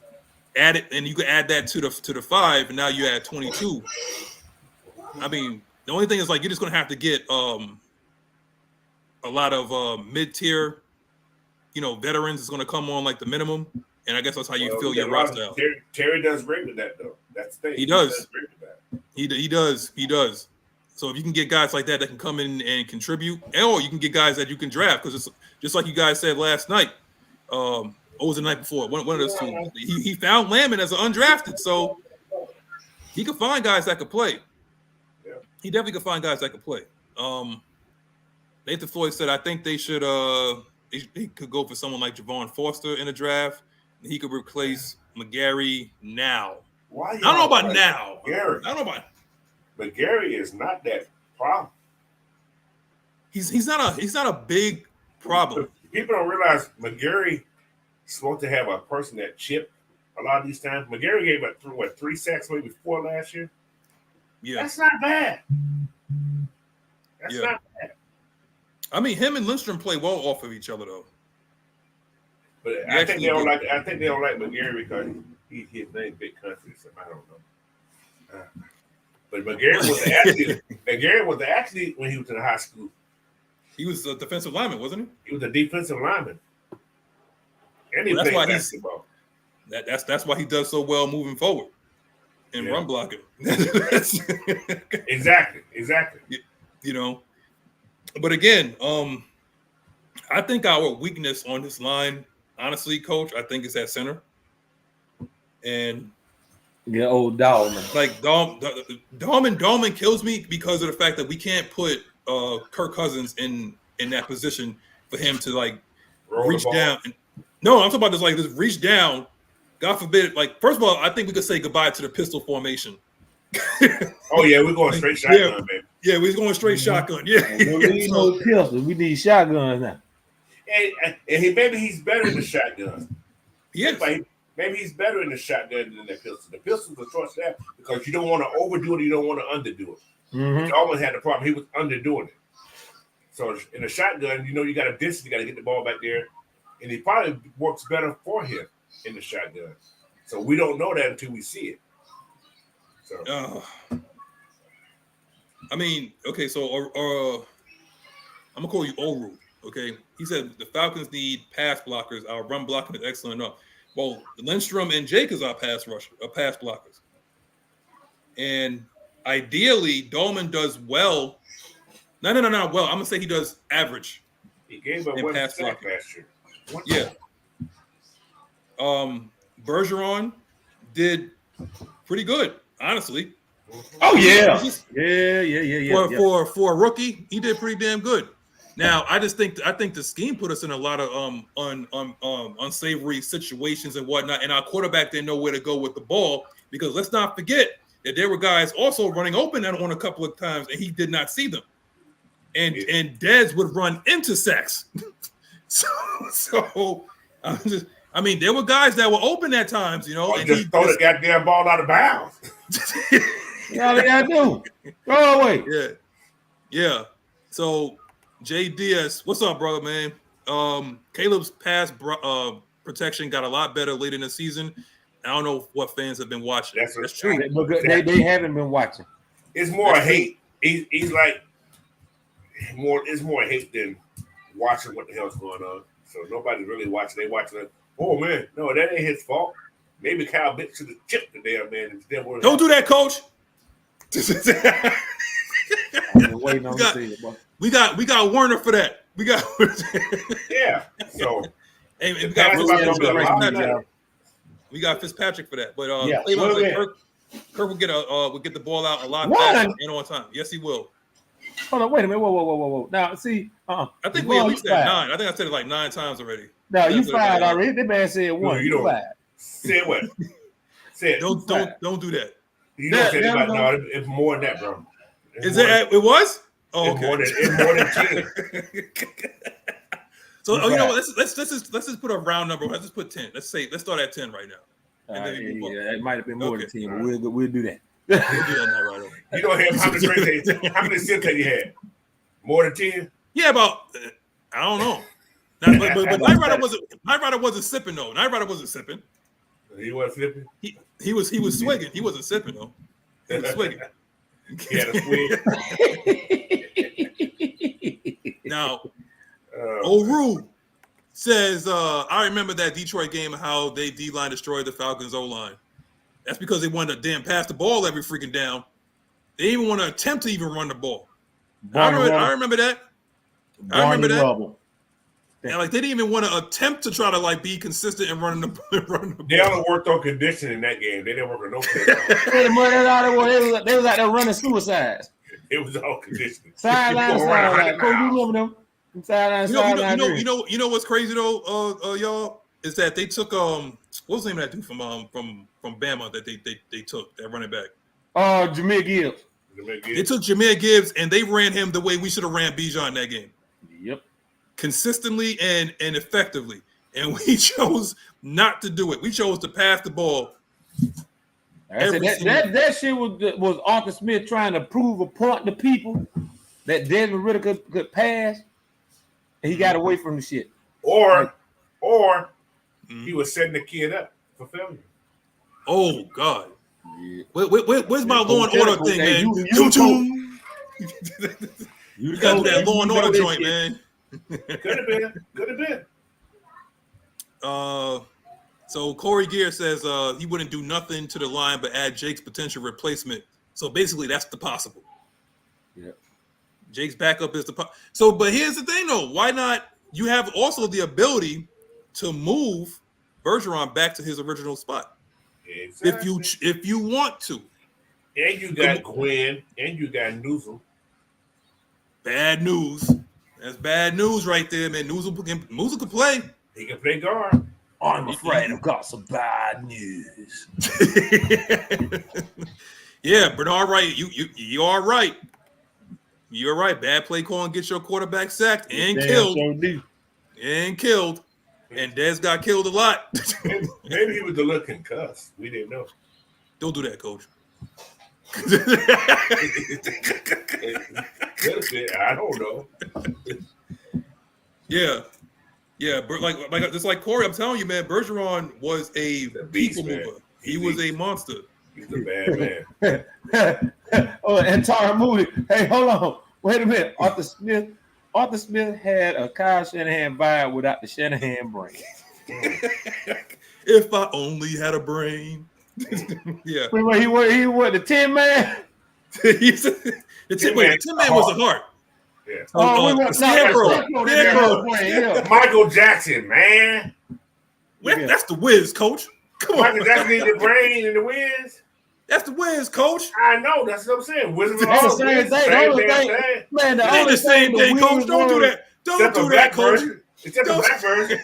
Coach, don't say the Wiz and the Wizard of Oz the same day. That was two different things. The Wiz had no seasoning. Did they both ease on down the road, the yellow brick road? He didn't ease on down the road. And he danced. Hey, look here. Hey, I tell you, Coach, hey, what's that? Hey, the Wiz was the Wizard of Oz with some seasoning on it. That's all it was. Wait. I'm gonna tell y'all right now. A nappy hat scarecrow. You ever seen that before? Oh my! Come on, Dorothy. Coach, I'm telling you right now, man. The Wiz took place in Coney fucking Island, man. Right there in Brooklyn. Y'all got the yellow bricks. Y'all got the yellow brick road down there? Coach, that was Coney Island, coach. That was Coney Island. You ain't see the Wonder Wheel and all that. That was Coney Island. I ain't never been to New York, so I wouldn't know. That's Brooklyn. They didn't have no hot dog.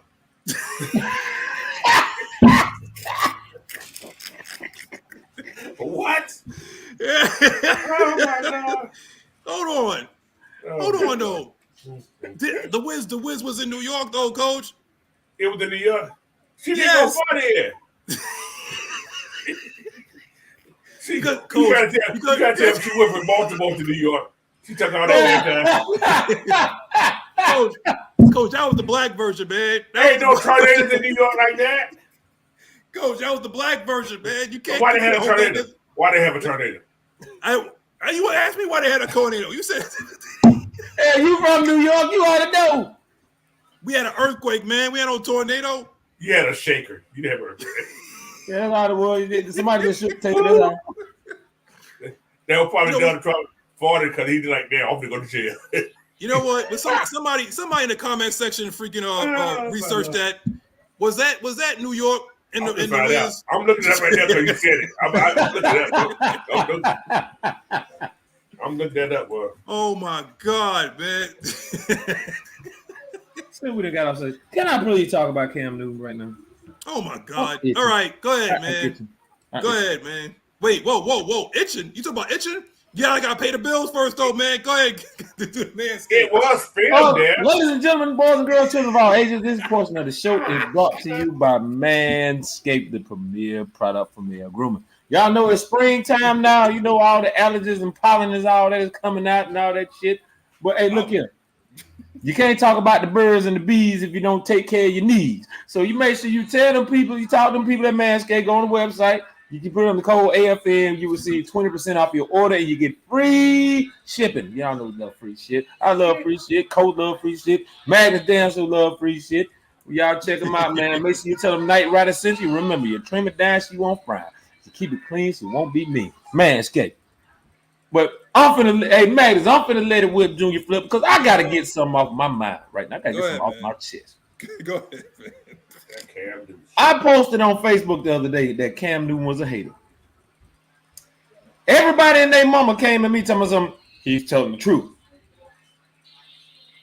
The only people that say Cam Newton is telling the truth are people that are not Falcons fans. They don't know how this team is. They don't know what the hell is going on. So I'm finna break it down for them. And I hope all of them tuning in so they can listen to what the hell I got to say. And if they got something else to say about that, then oh well. That's their problem. First of all, the fact that Cam Newton said they could pay him to be a quarterback and do that shit, that's bullshit. Because don't nobody want your damn played out ass with a bum shoulder. My boy, you had more interceptions than touchdowns. Ain't nobody gonna damn bring your ass in. I wouldn't give a damn how bad they are. The New York Jets ain't even that stupid to damn take a chance on you. No. That's number one. Number two. I understand everybody wanted Lamar Jackson to come to Atlanta. I really do. But the fact that you would have probably had to give up 2 first-round picks to get him, as bad a shape as that defense was, you're going to need all the draft capital that you need. So, of course, that's a no-go. Plus, Lamar really wasn't consistent. His great run. You still wouldn't have got him, though, Nyght Ryder. You got the right to negotiate with him. Yeah, you do. But I think the reason would be able to, match that. Yeah, I think the reason why they didn't want to negotiate with him because they would have had to give up 2 first-round picks. That's a lot when your defense was that bad. Yeah, he wasn't for sale anyway. Hell no, he wasn't for sale anyway. Right. Baltimore wasn't just going to let his ass walk away. No, they would have matched it. They would have seen when his marker was, and they would have matched it. Yeah, they would have matched it. He wasn't going no damn way anyway. So everybody just stop that shit right now. There you go.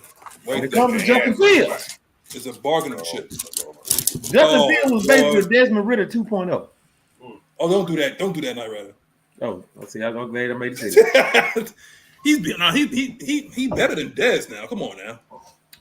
Man, everybody saw that one game against Atlanta. It's like, oh, we need to come get him. But they didn't see all the rest of the games. Well, if we can freaking tackle, we wouldn't have had no problem in that. Exactly. They didn't watch the rest of the season. And when you say you get Michael Vick, Michael Vick cooked the bread at the last time. You know damn well he ain't coming back out of retirement for that shit. There you go, coach.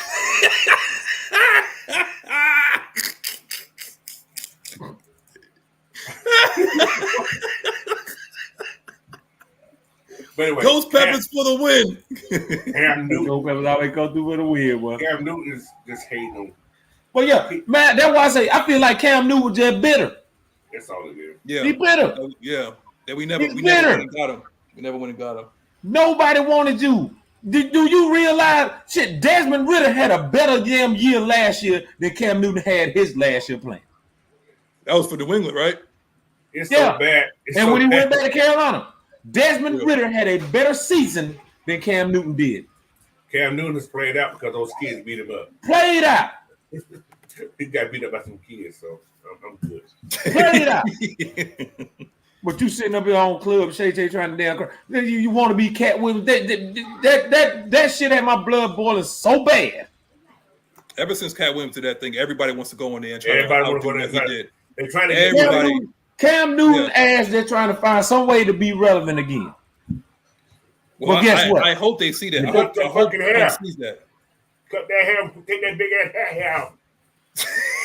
That shit was You funny. are you saying he looked like the Riddler coach? Ball around the head ain't come out though. That shit was funny as hell. He should have been Cam in the Newton. Cam Newton's dead. You can look on camera. You can see somebody on camera with a straight face. And say, I'm good. I'm not mad. I'm not bitter. But when that camera turned off, he saw what punch in the air right now. He said, so Cam but still got Arthur Smith fired. Pretty much. Look, hey, but didn't Cam Newton help get Bill Belichick out the door too? Damn near. The year after, right? Damn near. Robert Kraft said, what the fuck do you do that for? You got one more year. Right. Now again, if we're talking about like, it's like, okay, I'm gonna say Ryder. What Nyght is talking about his last year. We're not talking about body of work. It's about last year. That Dez had a better year than Cam Newton had in his final year in the win. Nope. We talking about his last year. However, that's what you talk about. Like, however, that's Dez's only year. So that's nothing to compare. Right. He had a better year that 1 year he started than Cam Newton did his last year. Cam Newton was washed. Okay? He was washed. Shit, he could have down to him and Snuggle could have been him and the Snuggle Bell could have been damn partners. That's how washed he was. If Morris wins the division, we having Falcons Nick. You heard of Freak Nick? Whoa. Falcons Nick. And I'll be right there front and center with the damn camera. don't do that, Nyght Ryder. Don't you do there it is. I want to apologize to Magnus. What happened? They say for the Wiz. This is about the Wiz again. Oh my God. It was filmed in Queens, New York. Uh-huh. They did use the New York State Pavilion of the 1964 World's Fair as the Munchkin Land. Yeah. Astroland at Coney Island was used for the 10-man scene with the cyclone at the backdrop. And the World Trade Centers served at the Emerald City. Yep. Coach, I told you, I know that dump anywhere. I know that dump anywhere, Coach. I used to work there at Coney Island. Yeah, let me find out Magnus was goddamn making sure where everybody was tall enough to get on the ride. I know that. I know a dump when I see one. Yeah. But yeah, Aruda Cam was washed, bro. We said, however, he Coach stopped. said. I knew it was over with for him when he refused to try to get on that fumble in that Super Bowl. I was like, oh, it's over. Oh God, it's over. Cam was washed. I know he was coming out for injury, but ain't nobody finna bring his washed up ass here to play quarterback. He would have had the same. He probably would have been worse. But what we doing right now is just like giving. Well, I did at one point, but I had to damn stop and think. I'm like, nah. I just read something about Aruda. Yeah, he is the black defender for all black quarterbacks. That's fine. That's all he does. Yeah, he's gonna love Jordan Travis. Then he's gonna love Jordan Travis. Man, Cam was and Michael Penix. I would have took Cam like 2000. Why not? Maybe 2014. No, but he's not gonna like Michael Penix. Why not? Because he's left-handed. He's not normal. He's not normal. Damn. He's gonna have to complain about that too. He's not.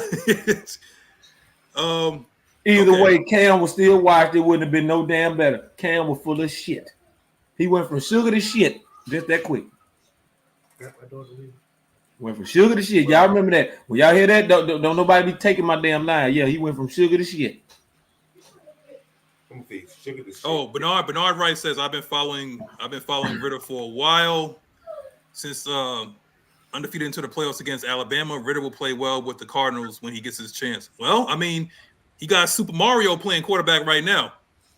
So yeah, you talking about Super Mario that ain't ate the mushroom yet? Look, every time that I see Kyler Murray run with that ball or he's scrambling around, I hear Mario. You know, Mario when he get that with that star, he goes.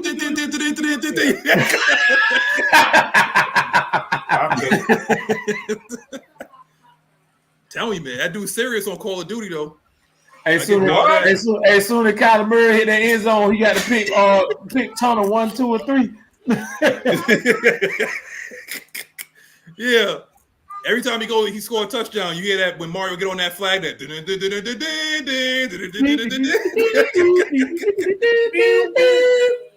here we go. Here we go. Oh, anyway, man. But I said what I said. Cam Newton. Wait. Is Spencer Rattler black or white, coach?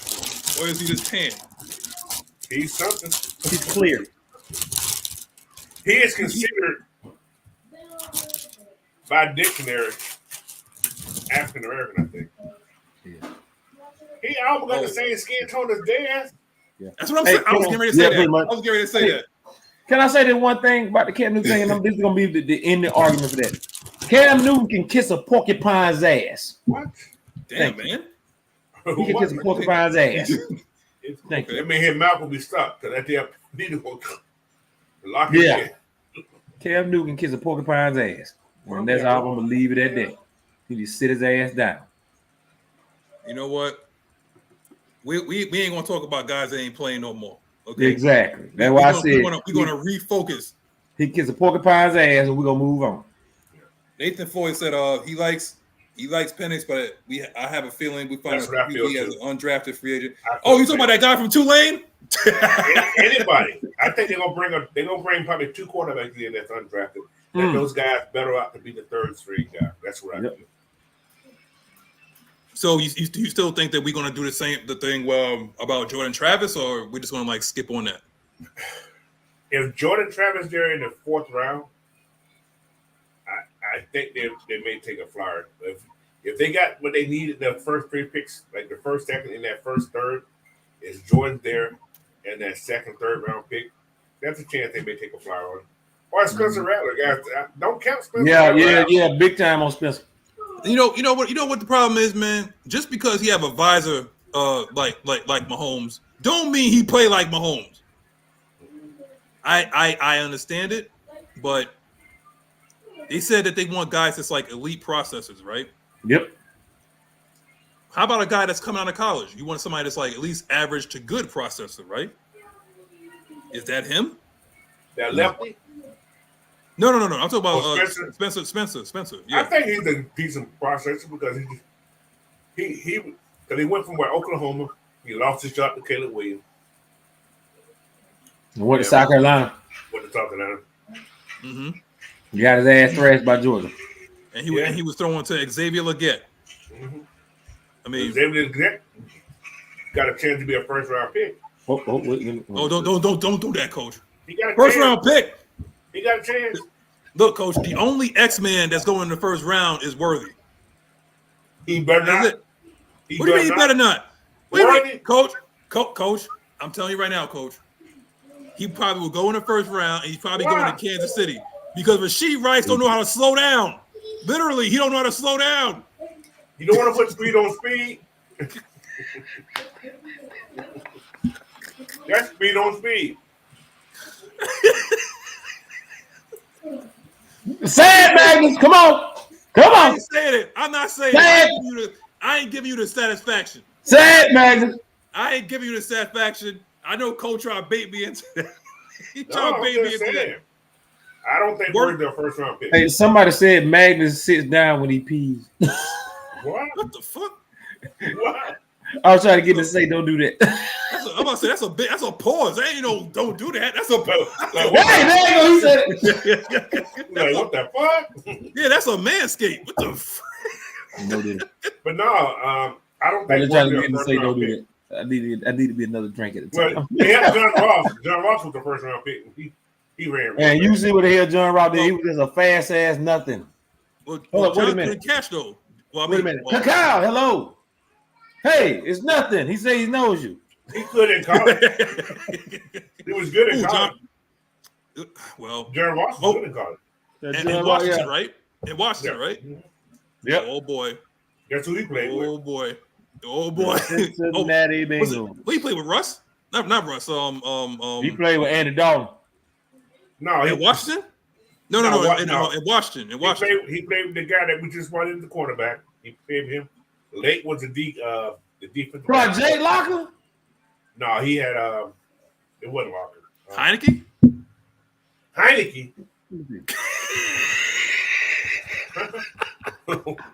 I can't remember who the quarterback. I ain't gonna try to remember the quarterback. Hold on, let me see. I'm gonna look it up right now. You said he played with somebody we just brought in. I thought you was talking about.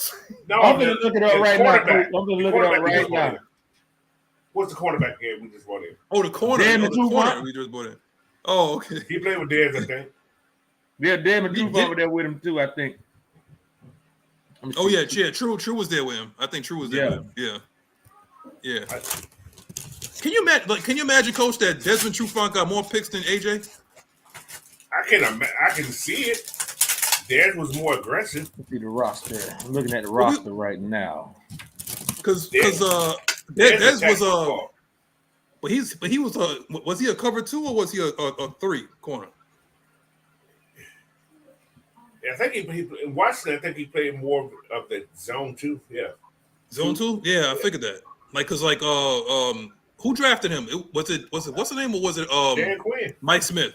I think it was it Dan or Mike. I know Dante. It was Dan Quinn. No. It was Mike Smith. Was it Mike Smith? Let me see. Yeah. Because I know Dante Robinson was a zone 2, and when he was here when Mike Smith was, but did he draft him? No, Dante Robinson came from Houston. Came from the Texans. Oh, okay. Yep. I don't know, bro. Oh, damn! McGarry was a freshman. I think John Ross sophomore year. McGarry was a freshman. Yeah, he was a freshman. Yeah. Damn, how old is freaking Caleb McGarry? I need to see a birth certificate. He was. Caleb was a red shirt too. Yo, I need to see a birth certificate for Caleb McGarry. McGarry's 29. You sure about that? Yep, McGarry's 29. I don't know, man. That dude might be 32, man. McGarry 29 years old, bro. I don't know, man. I want to see birth certificates. I'm gonna act like Trump. I want to see a birth certificate. Oh damn! Troy Williams recorded. Troy Williams. Who? Kyler Miles. And who's the other quarterback? Kyler James Carter Samuels. I don't know who that is, man. But but Rattler's 6'1", I believe. That's what they have him listed as. That's like 5'11". That's what I'm saying. I said that's what they have him listed as. But how tall is Jordan? Jordan's what, like 6'1", right? And skinny, yeah, about that. He's okay. That's who. John Ross quarterback with Jake Browning. Oh, Jake Browner, yeah. Okay, yeah, Jake Browning. Joe Burrow back up. Dez left college in 2012. He was drafted in 2013. So he couldn't have been in school with nobody. I hope not. Jake Browning.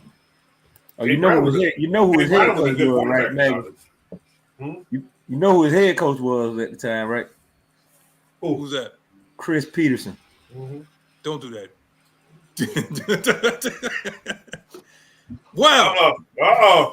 Fresh from praising the Lord, here she come, messing up the show and whatnot. Don't do that. Don't you do that. Don't you do that, Knight Rider. Yeah, every time. Got him.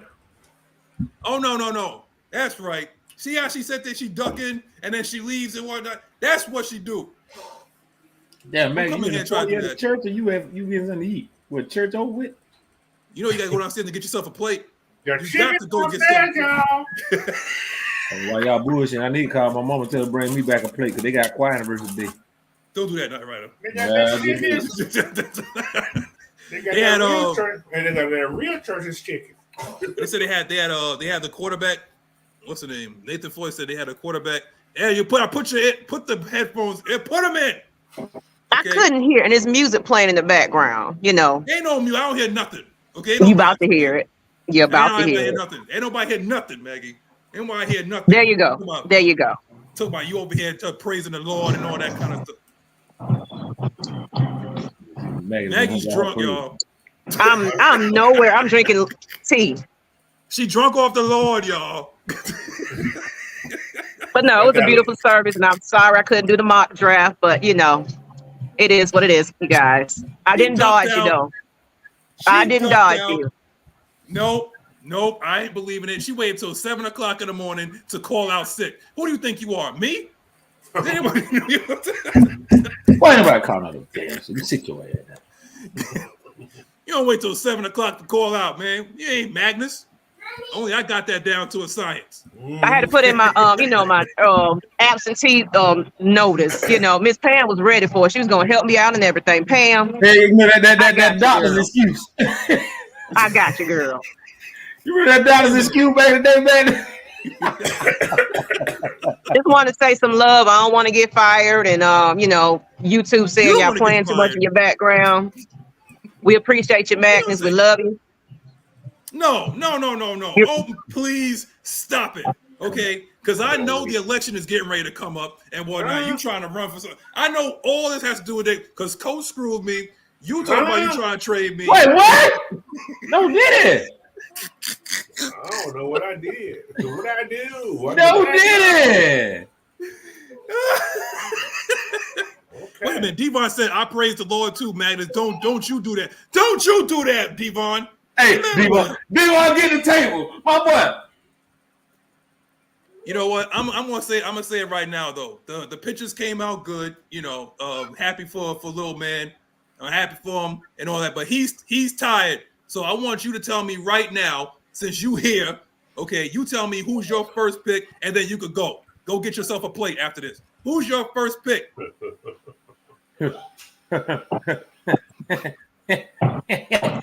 first pick. I'm going with the edge. If you can hear me. No, I don't know who that's gonna be yet. We better go edge. I don't care what nobody say. Oh my! I don't want God. no wide receivers. I don't want none of that. Edge. You know what? If I'm going to get to the gray area stuff, I talk to Coach about that. Okay, Coach don't believe in Democrat or Republicans. He stayed right on the gray area. Now I'm telling you, I'm holding your feet to the fire. I want you to. man, Coach got that Ross Perot right in me. Hey man. Calm down, man. Calm down. You know, one thing you don't tell black people to do is calm down. You know that is like putting gasoline on a fire. You don't ever tell no black person to calm down. No, shit. My cousin tell me everybody that shit. I was like, all right, just calm down. It's part of the demonstration. You don't never tell no black person to calm down. Are you crazy? Yeah, I do. Gee, calm your ass down. Sit down. Now see. This is the thing, because you know she thinks she's slick. She was going to enlist the help of the Miss Pamela Johnson, and Miss PJ got to get banned too. Okay, so whenever Maggie's on there, Miss PJ, she can't do it. I know they were sitting there like scheming in the background. Okay, I know that's what Miss PJ was doing. They were scheming in the background of trying to figure out how they're going to help one of the ladybirds get over on this draft. Let me tell you something. You don't do that, Nyght Ryder. No, don't do that. Yeah. You can't hold on.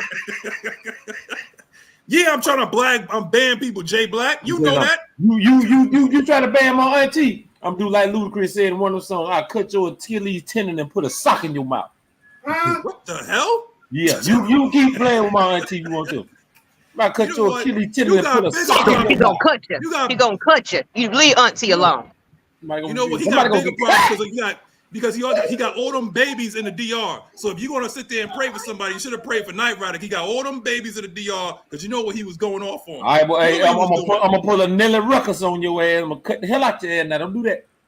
Let me tell you, I told you what you was doing there. I told you to bring something with you so that you won't get nothing. And you know what you did, Miss PJ. You know what you did, Auntie. Come on, I was trying to sit there and play innocent. Man, you gonna make me kick you in your goddamn shin. You know what? I'm gonna get Larry's mom. I can't jump up and kick it. That goddamn mom on here to tear you up. When Larry's mom comes back on here, it's gonna be you and her, and she's gonna sit there and shut you down. You know that. Now where's the plate, Maggie? Go get yourself a plate. Everybody back there is going to get some food. Go get some food, man, and bring it back.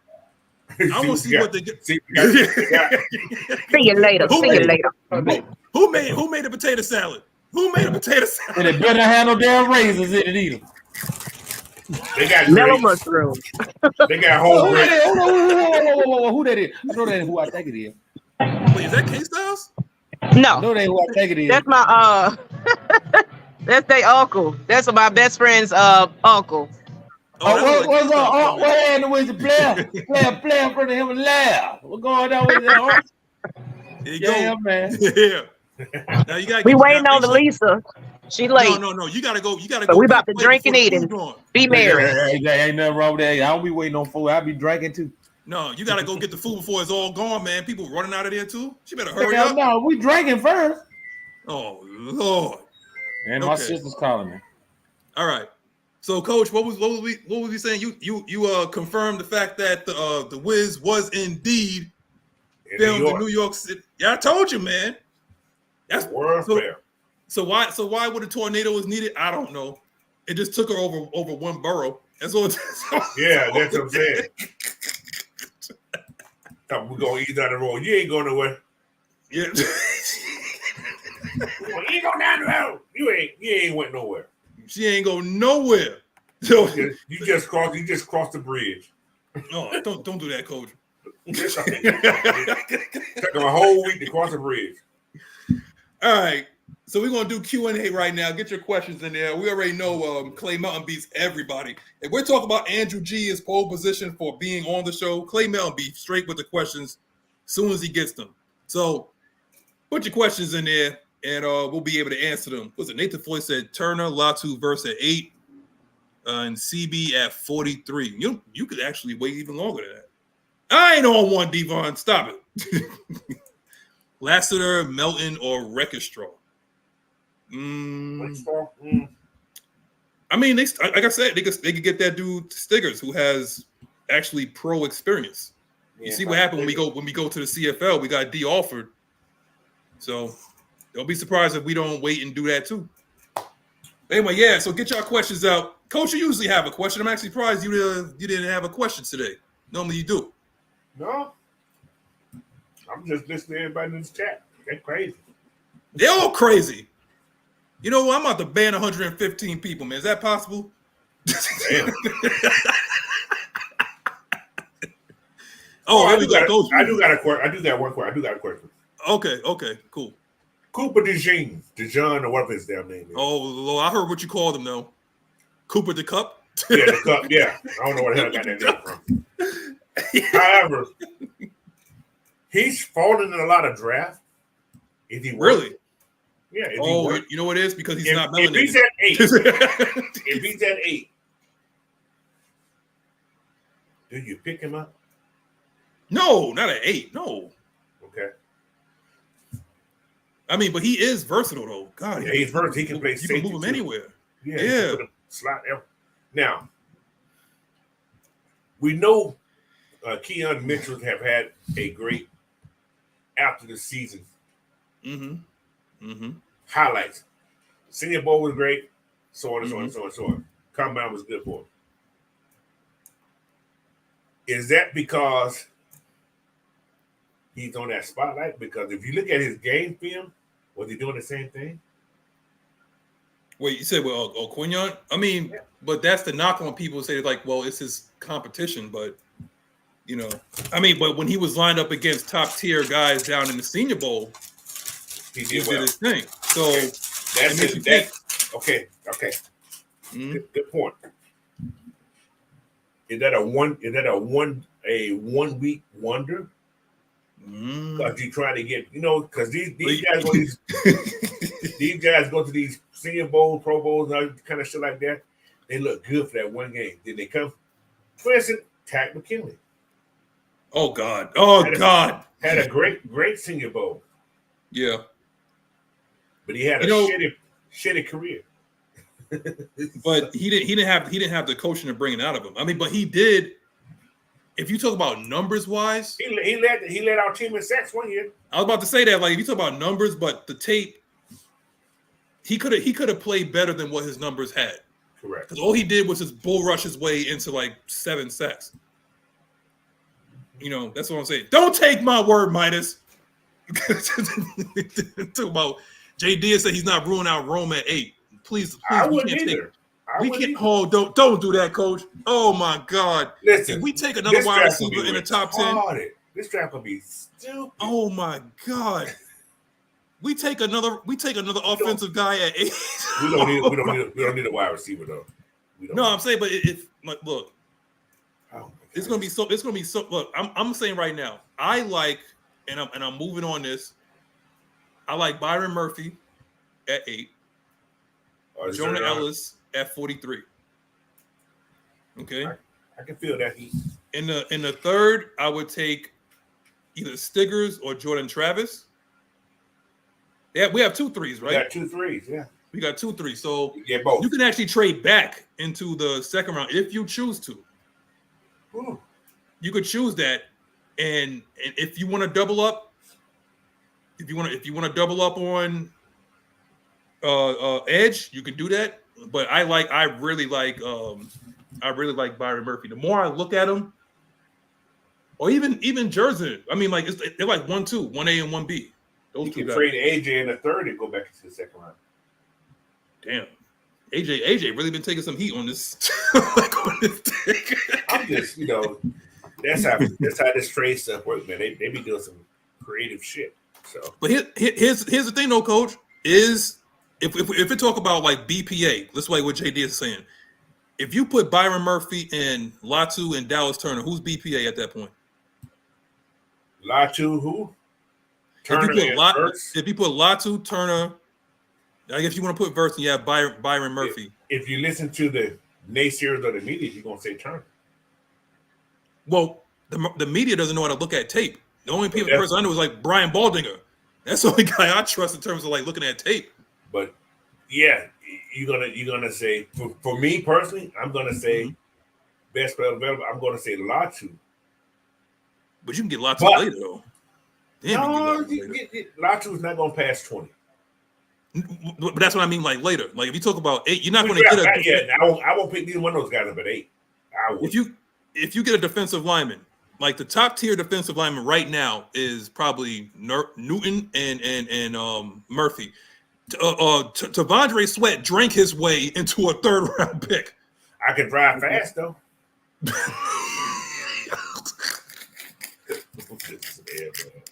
These fucking kids. But that dude just, these kids, bro. Like he literally drank himself. Like, Coach, do you know how much you have to drink to be drunk at 366? But Sweat is still considered your number 1 deep tackle. No way. Who said something about drinking? You got Tavondre Sweat. You got your boy or Harvey Roro. All right, Scooby Doo, calm down. There's a couple of guys that's out here. This kid named Dwayne Carter from Duke. He's underrated. He's moved up a lot. Not that Dwayne Carter. He's jumped a lot in the process so far. Yeah. But you could get him possibly in the set. I don't think he's dropping past 3. It's going to be a rush on defensive linemen in the second round. It's going to be a run on them in the second round. Your guy's still there. Mason Smith's still there. But I looked at his tape though, Coach, and he's takes off. He takes off too much. You know what, Coach? He was drafted. Not drafted. He was recruited for what he could be in high school. But he never kind of got there. And then he also got hurt celebrating. So I don't. So he tore his ACL celebrating. What Grammatica, the kicker? Yeah. Martin Grammatica, I think his name was. Martin Grammatica, yeah. That other dude that defensive lineman did that shit too. I think it was against who else just got hurt this year in the playoff? Oh, what, celebrating? Yeah, he was going on the field. He was celebrating. Yeah, that was he from 49ers. That was walking on the field. Dre Greenlaw. Yeah, Javon Greenlaw. Yeah, walking on the field, hurt himself. Yeah, tore his Achilles, so he's done. Yeah, his whole 2024 done. If he don't come back until like late in the season, right? There's a lot of players on this deep tackles. Javon Greenlaw. That was some real unfortunate shit right there, man. Well, I felt for him. It's crazy that you said that you walk onto the field and you get hurt. Jesus Christ. But well, it wasn't a walk. It was more like a jog. Yeah. That was a walk. Scotty said, what is the hype about Dallas Turner? Is he really better than Jared Verse? No. Dude, the hype about Dallas Turner is the fact that he went to Alabama. And he's fast. And he went to Alabama. That when he ran a 4.4. But hey, Chop wasn't too far behind him though. Yep. But like I said, the fact that he went to Alabama. But it plus he is a 3-4 linebacker.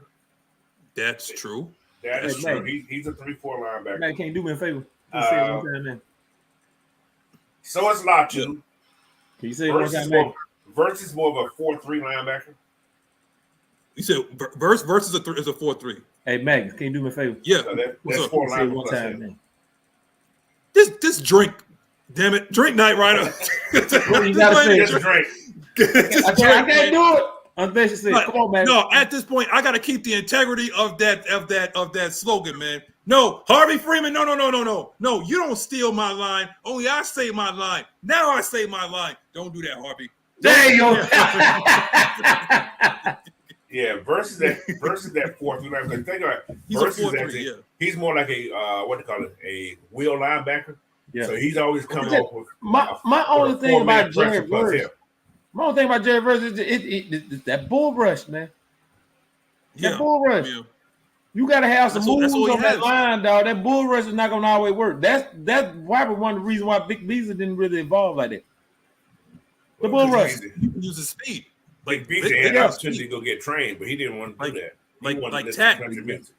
Well, yeah, like Tack used the bull rush, and that's all he used. That's all he used. Now there's only certain people that can get away with that, and your boy Abraham was one of them. But Abraham also had like a club.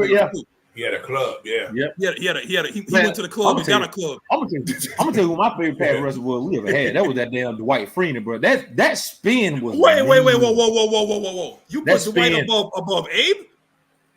Not above Abe, but dog. That spin move, that spin that Dwight Freeney had, how he spin to the inside. That's all he had. And it worked. It worked. You know what, if you like Dwight Freeney. If you like Dwight Freeney in that spin, you won't love Jonah Ellis. You won't love Jonah Ellis. He do hey, look, when I played flag football, I had that Dwight Freeney spin, and it worked. Don't do that. It worked. Yeah, thank you. It worked. But matter of fact, one of my partners there used to be the rep guard, rest his soul. My dog Darius, Fat Boy Steven, man, recipe Fat. Every time I use this spin, he like, boy, man, you got that Dwight Freeney rest, don't you? Yeah. Y'all go in and get y'all tickets to the red and black event too. Yeah, man. Y'all make sure y'all have your face in the place, man. For real, dog. We did it big last year. Hopefully this year Magnus will show his tall ass up and everybody. Hold on, Nyght, Ryder. You talking about put your face in the place? Title of your sex tape. Whoa. Put your face. Wow. How you do that live from all Benny. No, you drink. I drink to that. I go put my face in everybody, please. You gotta do it. Wow. Don't let the ink get on your steak. Oh. That's the strip, y'all. That's just the strip. Oh my God. Wow. Okay. Let's get with that because I have lost right there. Oh my God. All right. Oh, what were we talking about? God, what were we talking about? Oh, the hype around Dallas Turner. That was what it was. Because he went to Alabama. Coach, shut up.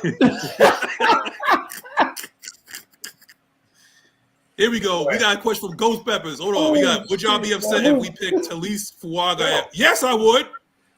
I would. Wait, at 8? Yeah. Yes, yeah. Yeah. You know, if we take him at 8, and you know Joe Alton and Fashanu is there. Listen, if we pick at 8. Yeah, I did. If we pick 8, it's gonna be somebody we don't expect. So we move back. That's a little bit more clarity that they're going for a defensive player. 8 could be offense. We don't expect. I'm telling you, Coach, it could be D-line, man. I don't think we don't have we don't have no replacement. Yeah, you're right. We don't have no replacement for Grady. So if you're looking at somebody like what you've been saying, like try to dump Grady, the closest thing we got right now is Kentavious Street, but he ain't no Grady. But Kentavious Street is 28. He's 28 though. Yeah, he looked good last year. He got hurt. He did, but dog, Grady. He's 28 years old. Grady, I think Grady more of a game record than Kentavious Street is. Grady is a game record. We don't have a game record on the D-line. We don't. Could Zerhan do that? Who? What name? Zerhan? Jerzon? Yeah, Jerzon. Jerzon. Byron is more of a game. Byron is more of a game record than Murph. Jerzon. Yeah. Byron Murphy is used to dealing with double teams. Byron Murphy's more of an edge guy. Byron? Yeah, he's like 310, right? He's 310. Yeah, but he plays more of the DN role. But that's what I'm saying. Like, move him. You can move him in on your nickel packages. Keep him on edge, like what you do with Grady. On that. But if that's the case, then Coach, then you might as well just take a risk on Sweat, and just have him as your nose. Now this is. I ain't talking about that 8, y'all. I'm not talking about that 8. Hold on. See, this is my thing right here. It's hard to say we're gonna pick Sweat because we don't know what that big guy gonna do. That big guy is a big piece of this whole process about this drafting a big guy. Who's that? That big guy. I ain't gonna call his name out because he ain't on the team yet. He ain't on the team yet. You talk about Eddie G. Yeah. Eddie G. Yeah. Yeah, man, Eddie Graham, he don't know what the hell he is. So Eddie G, Eddie Goldman. Is he coming? He's coming to play nose, right? I don't know what the hell he's gonna play. He don't know what he don't know what the hell he want to do. Do he want to stay playing or do he want to retire? What? He don't know what the hell he want. I feel the same way about Calais then. I'm like, man, look. I mean, cause shit, Eddie Goldman don't know what the fuck you want to do. Eddie is one step closer this year. He got a number. Last year he ain't get a number. Yeah, he ain't get a number. He's one step closer. He need to make him Eddie Grant because he's gonna walk you down the. Don't do that, Coach. Avenue. No. He's gonna rock you. You don't know what the hell. You know what? Trick Avenue. Jerzon can he has the potential to be a game record just like Grady did too. Right. Yeah. Someone is like undersized that can kind of like get up. Yeah, Jerzon he could be a. But the thing is, like, if you're gonna have Jerzon to play in a 3-4 scheme, you got to have a guy next to him. For the time being, is going to be Grady, right? Mm-hmm. But you got to have a guy next to him that's going to hide him because the Los Angeles Rams did the same thing when they got Gaines Harrison, right? But when they got that dude Gaines to play next to Aaron Donald, Gaines took up a lot of those double teams so that Aaron Donald could do what he does. Right. Who is that guy on our squad now that could take up that space? It's not on Yamada. It's not on Yamada. So nobody right guy? Now. It ain't Timmy Horn. He ain't on team no more. Don't do that, Coach. Tiny Tim is not on the team anymore. Oh my. 99 Mucho, 99. So if he has 99, that means I think Zach Harris can be that guy, man. He's too small. He showed me the flashes I saw from him. I see the potential in him. But he has to play on the edge though. He's an edge. Though. Yeah, you can't move. I like Zach Harrison on the edge, man. He showed me some shit last year. The two games that happens when you have like Calais Campbell and you willing to get coached. He worked with Calais Campbell after practice, so I think it'll help him out. I think it'll help him out in the long run of his career. Well, I like Zach Harrison, man. I like Zach Harrison. Zach came on late last year, which usually a lot of these college guys do. They come on late. You know what I like about it. He's showing promise. So. I think Zach Harrison gonna take a step this year, man. We got. But we're going to get one big guy. If Eddie's not the man, we will pick up a big guy. Then it's that guy that from Mississippi that you like, Mississippi State. Yeah, I like him. But the thing is, like with Tavondre Sweat, is that he can move. He's not a normal nose. At 366, he can move. So he's not just going to be a guy just sit there like Grady Jackson did and just like hold up like 2 or 3 guys and not be able to move. Grady Jackson? Who the hell is Grady Jackson, man? You remember Grady Jackson? You remember Big Grady? Grady, pounds. Okay. Yeah. Yeah. Like you said, McKinley Jackson is a Well, it was the greater Tyson Jackson. No, Tyson was the end. Grady was a defensive tackle. He was a nose. Big, ugly. Okay, big, ugly. yeah. Hey, listen, Tyson Jackson wasn't no male model. He was ugly as hell too. But I like McKinley Jackson, just his size. 326 is a nice size guy for what we're trying to do. Your nose. Yeah. But 366 is even better if you're trying to hide Caleb. But will the Falcons bring in a sweat? I think so. If he's there like in a fourth, if he's sliding, you wouldn't put a risk on him and try to see if Raheem, like he said, I'm all about mental health and XYZ or whatever. If you can get that kid the help he needs. He didn't say drunkards. Listen, you can take him to AA. You better get in that 12-step program. Now, hold on. I got a question for you.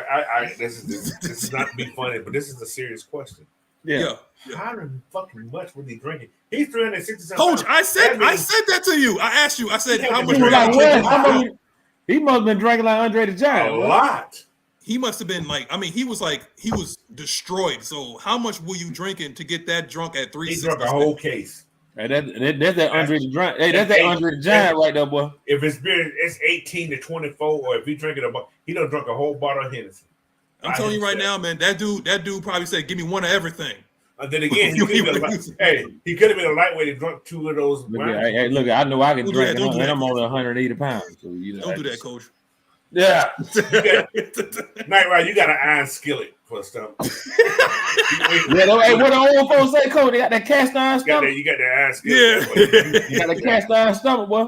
Yeah. Was it Ghost Pepper said, here's what I like about Latu. He utilizes a diverse set of rush moves with advanced hand techniques, allowing him to disengage and navigate pass block consistently. This guy sound like Mel Kiper Jr., man. Look, we want to have Ghost Peppers on. Who the hell is Mel Kiper? Ghost Peppers is Mel Kiper. Mel Kiper. My neighbor is a postman. His name is Mel Peppers, man. Don't do that. We're not gonna do that.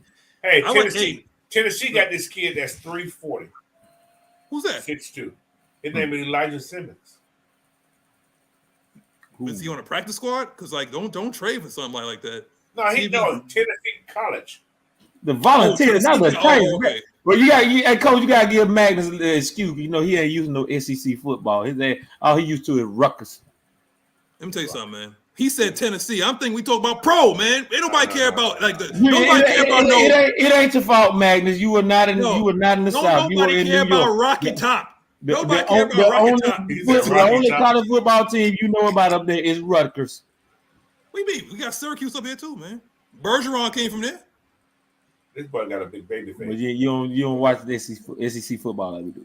No, we don't get up here, man. He came from UTSA. Oh, Texas San Antonio. Yeah. Home of Shawn Michaels, the Heartbreak Kid. This kid here is he's 340, 6'2", 340. He's a senior. Ain't got no great numbers, but does he have the moves like Jagger?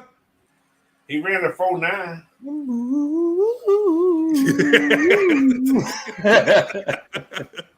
What about this guy here, man? Christian Boyd. I like him from Northern Iowa. Oh yeah. I like Christian Boyd. Christian Boyd did almost like about 600 reps on that 225, man. That's strong. He's strong. That boy's strong. Yeah, man. It ain't nothing but cornfields in Iowa, dog. I like Christian Boyd though. Christian Boyd he's strong. He's one of the guys that I draft when I do my mock draft later around. Oh yeah? Okay. Well, we got let me see. We got another question here. We got Ghost Peppers. Like 7th round. Here we go. Midas Johnson said, if we end up trading back, how far back do you think they'll go to? Somewhere in the 20s. I say probably. What you say, Coach? About somewhere in the 20s? It depends on what they can get. See, I'm greedy. I'm trying to get. Well, I gotta look at the draft order. Let me look at the draft order. I'm trying to take your mama. I got it right here in front of me. What you got, Coach? If we trade back to the 20s, we better get like a second and a third for that one too. Who all in the 20s, Coach? You got Pittsburgh, Miami, all playoff teams. Yeah. The Vikings got 23. The Vikings got what? Yeah, I want that. Be one team. See, I want 11 to go with that 23 though. I want 11 and 23. See, this is my kill here. Vikings they got no second. They ain't got no third either. But that's why you gotta ask for 11 and 23. Depending on how hungry they are, they desperate. Yeah, you gotta get their money. But Washington got a lot of picks in the second round. But they pick at the top though, so I don't think that they're willing to like part with that. In 40. Yeah, I think they're gonna stay with it. I wouldn't trust a damn thing from Dan Quinn. That fake ass Stone Cold Steve Austin looking bitch. 11 and 23, man. There's nobody I would trade that for back. You got Arizona. I doubt if they trade that for. That's too far back. No. Yeah. They picked too early. I think the teams that was in the playoffs are willing to move up. Or at least like in the mid. I can see the Vikings if everything stays whole. I can see the Vikings calling. I can see Denver calling. I can even see the Funky Saints calling. Yeah, we ain't doing that. No, I ain't doing no. I can't do it. He did it last year in the later rounds. He traded with what's called. Oh God, Terry the Op. No, sometimes New Orleans got 14. Okay, this one moved New Orleans 14. What else they got in the next round? They got the 45. The second round. They got the third round. I'm gonna try to take their mama's cake. Well, here's the thing though, Terry, about Chris Jenkins. Chris Jenkins is not a nose. He played in a 4-3, but he's not a traditional nose. He's smaller than his dad. He's a 3-tech. Yeah, he's small. He's smaller than his dad though. That's the thing, you know. Yeah, he's a 3-tech though. Yeah, but what I will say though, Coach, is like just like what Nathan Foy said right here. If you move below 20, I don't want a first next year, honestly. But what I will say is that if you move into 20s, then chop is your answer. Gotta be. Yeah, I would do that. I would do like that. if you're going to 20, like if you don't get chopped there, then the next crop of edge guy is starting with Jonah Ellis. You know, there's another name nobody's really talking about in this draft. I thought he did well last year. Well, edge or no D tackle.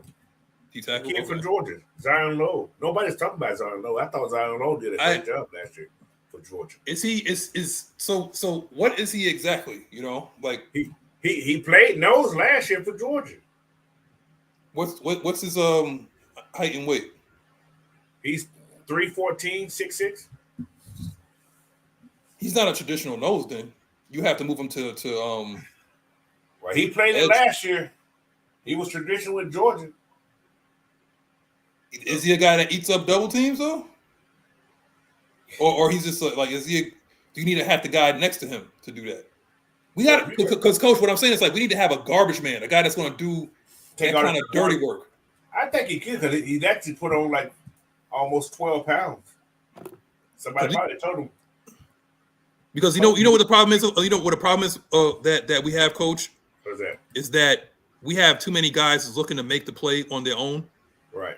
Instead of like, okay, well, I'm going to hold this block up. That's one thing I like about him. He is a team player. He does whatever the team needs him to do. That's one of my issues has been with this defense, particularly, is that a guy won't hold up the a particular blocker so that another guy can come up off him. That's why we don't do a lot of stunts.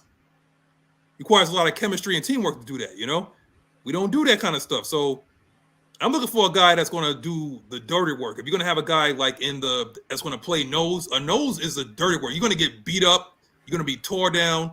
That's your job. You're the garbage man. So, Manscaped, you got to have beef. Yeah. Like I said, I'm sure we're going to be okay with this. So shoot. I like Junior Colson from Michigan. He's there. But don't be shocked. Don't do that, Coach. I know where you're going. I don't know not why. say his name, though, Coach. No. Ain't no name. Okay. No. This is just a question. Where did we address the linebacker at? I mean, we've been getting guys outside of Troy. We've been getting value at our Nyght linebacker. was great value. Great value, yes. So But ain't no great linebackers out there. Zero. All right, Nyght, Ryder, take care, man. Hey, just in case you didn't know, Cody finished the story. I'm out. Get out of here, man. Who else we got? Yeah, Junior Colson, he's a nice linebacker. Eldrin Cooper's a good linebacker too.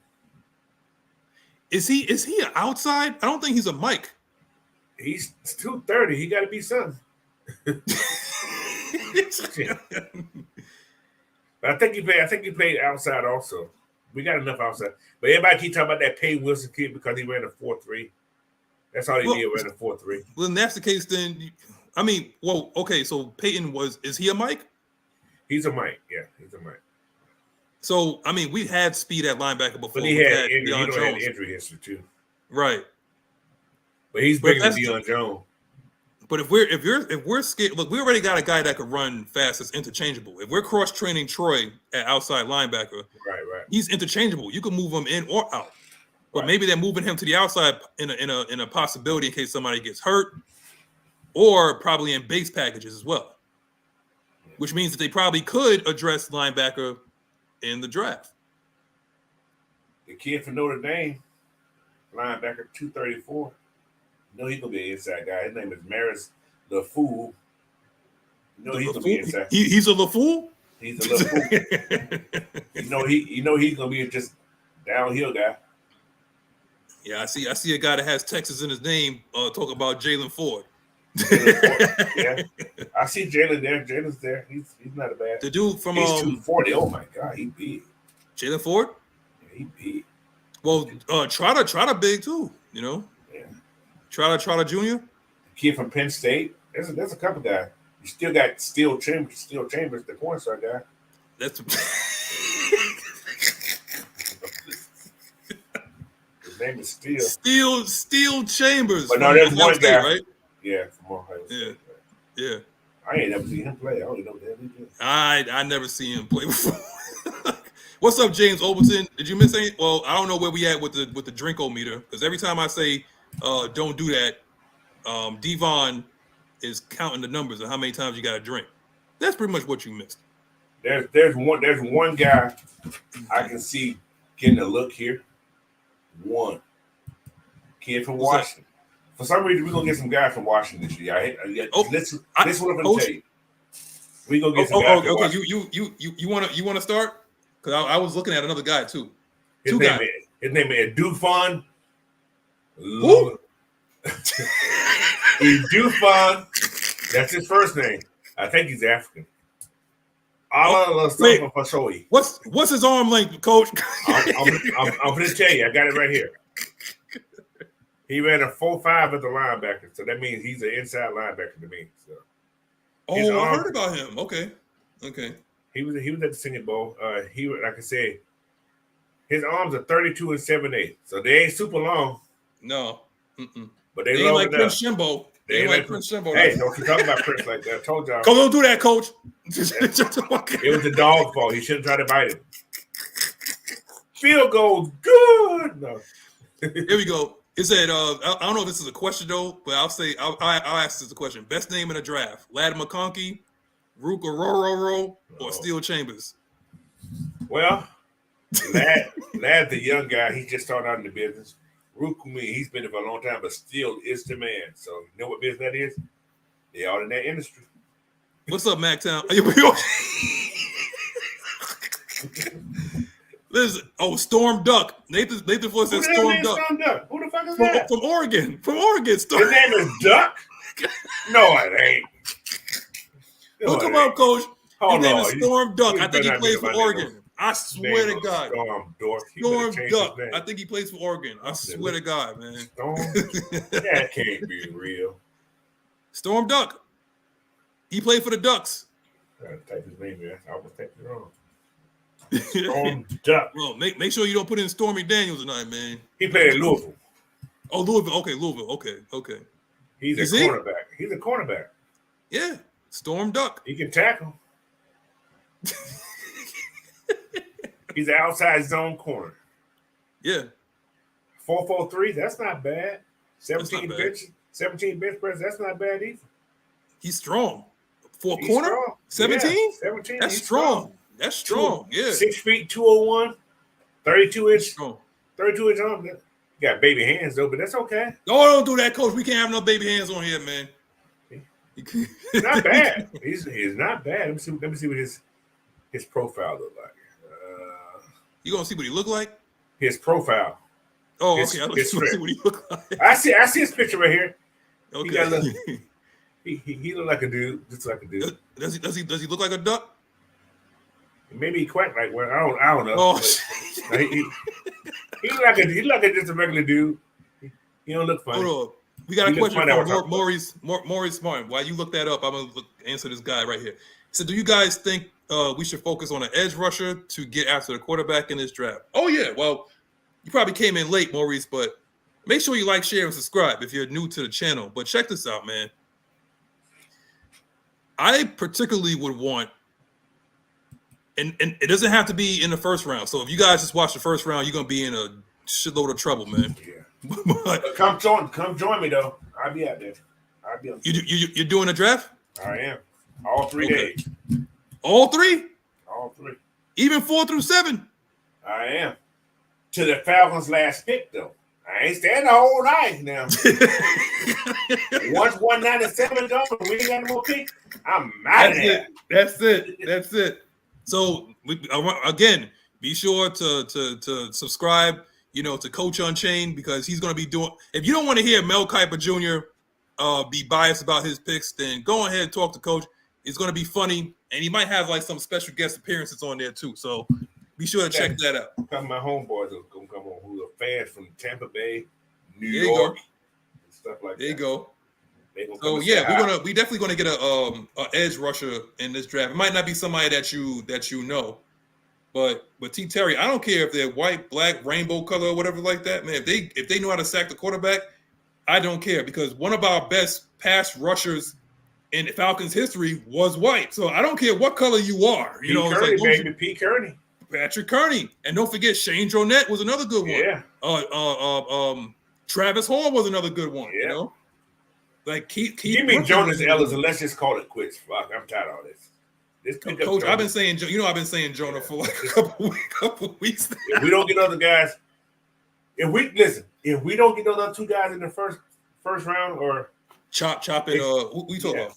Yeah, if we don't get Chop versus those guys right there, those top 4 guys, expect Jonah to be picked up in probably that second round. I think so too. Expect that. Which means I honestly, Coach, but you remember what the Rams did? They went D-line linebacker to play off of each other. Exactly. So what if they was to do the same thing here? It's like, okay, we need these guys to play off of each other, because your edge needs help from a D lineman. Mm-hmm. You can't have that guy kick over and try to like double team your edge. You got to have a guy that's able to push the pocket. Yeah, Murphy would be perfect for that. Murphy is perfect. So is Newton. Yeah, either or. Yeah. But again, you got to have. I think that ain't that solid. It wouldn't surprise me to see Taquan's gone. It wouldn't surprise me. I mean, you could still hold on to. He's not making that much money though. Yeah, he's not making money, but as far as is he impressive to you? Have they impressed you? Is he better than Street? No. That's my point. I mean, we see the tape, but again, Taquan is also a result of having an archaic defensive mind first. That's true. And then he couldn't see the field after Onyemata was signed. So that's true. He does have production. I think he has to be in position. He's good depth. Yeah. He's good depth to have. Yes, I would. So is Street. I'm not expecting Street to start. Right. Like Street is a good rotational piece. But Street has impact on the time that he was on the field. Like he has impact. So does LaCale London. Coach, base package, I would have LaCale London. London knows how to find the ball. When it's a run, he's a ball hawk.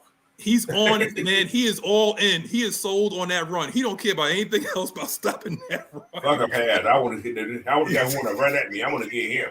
Exactly. If it's a play action, he don't care. He going straight for the quarterback. It's just straight line. That's what he is. Yeah. What's your thoughts on the Rasheed Rice situation? He should have slowed down. And suppose they found weed in the car. How you gonna leave your weed? Well, but coach, but here's the thing though, coach. You're doing you have two cars, a Vet and a Lambo. You're racing both of them in Texas, okay? And then you get into an accident, and then you listen to your homies and say, "We gotta go," instead of you staying there. That's felony, bro. Oh, he gonna get suspended. He definitely gets suspended. That's the least of his worries, coach. Like I said, I'm not saying I'm happy. Luckily, no one died. Right, and you know what, coach? There was a woman driving with a kid in there, man. Like we talk about this children. Exactly. You know what I'm saying? He's lucky no one died. He's not going to jail. They won't send him to jail. You don't think so? He's gonna get a nice fine though. You don't think so? He's not going to jail. Nobody died. Nobody died. There was no vehicle homicide. Coach, I know it is a felony, you know, but I don't know how Texas law is. Now, coach, if he's gonna do this in Missouri, he might have had a chance. You know, Texas don't care about no brothers down there. He's a good old boy. Yeah, that's fine. Listen, like in Missouri, they still holding on to the fact that this dude was like part of the Super Bowl team. Part of the Super Bowl team. Right, but you down in Texas, they don't care nothing about no brothers down in Texas unless your name Michael Irvin, or Ezekiel Elliott, or Dak Prescott, or Deion Sanders. That might be the only ones. I don't know about Dak no more. What do you mean about that? They may tell him that to jail. Oh yeah, you go to jail. We don't need you next year. You don't screw it up 2 times. Hey, coach, I could see Shedeur going to Dallas. I think Deion is going to manipulate the draft, and Shedeur might go to Dallas. I can see that, man. Bye. Not that I care. That's what I'm saying. Yeah, but bro, yo, GA, he was doing 118 on the freeway, man. That's fast. Especially in that car. That car is a paperweight, man. Yo, he lucky he didn't lift off the ground. The fact that he lived through that, because they don't turn out too well. Yeah, lucky it didn't lift. They use those cars when they go sideways. Well, coach, that's what he should have taken. He should have took a lift to get where he. But they had his homeboys with him. How you? No, man. Listen, look, man. These suckers. Here we go. Here we got something from Maurice. I mean, how much longer you want to go though, Coach? We got 140. It's your show. I am a free man today. I ain't got we can keep going a little further. You know, they know. Y'all want us to keep going? I'm sure y'all might want to say yeah. We already at 140. You know, people coming in here late, man. What we got doing last night? Hanging out with Maggie and them. They went to church. But anyway, hey man, I got that strength on. What's that man name? The Duck Man. I got Duck Man strength. Storm Duck, man. How old the Duck? The Duck Man. How old is the Duck Man? Duck Man he's young. 21. They got him projected to be an undrafted though. He's not that good though. He's 23.3. He's strong. He's strong, but this is his strengths right here. Oh, it's a very aggressive attacking receiver, blocks and tackle like a safety. Dante Robinson. Yeah. Transition well. He said it's a transition well from coverage to close on the ball. Strong hands, quick reaction for cover the two. interception. Cover two. That's it. Okay, attacks. Okay, if he got like 6 things. Attacks the ball with authority, with quick reads and react abilities. Willing and physical tackler, flashes toughness and aggressive nature. I mean, how many times you hear that? Like a willing tackler. Shouldn't you be a tackler if you play football? Like, how many times we see that? Like a willing tackler. Was Deion a willing tackler? Well, shit, he's Deion Sanders though. Is his son a real? Let me stop. No, don't do that. Don't do that, Coach. Is Travis Hunter a willing tackler? No. Well, look. He can't. He's not gonna look. First of all, they're not gonna be able to play him. He ain't doing double duty on the next level. They moved him to nickel. They moved him to nickel? Yes. Oh shoot. So that won't keep him on the field the whole game no more. Or they gonna burn him out. because they was running them out because they wanted him to focus on the wide receiver. Yeah. Because the kid is good at wide receiver, man. I'm not gonna. He can't be denied though. Yeah. Oh, we got the center. Rise. Right. Good morning, Mike. What's going on? It's afternoon, Coach. Come on, Coach. It's still morning in my house. It's morning in his house. Yeah, it's like yeah. He ain't on the East Coast like we are. I keep forgetting that though sometimes.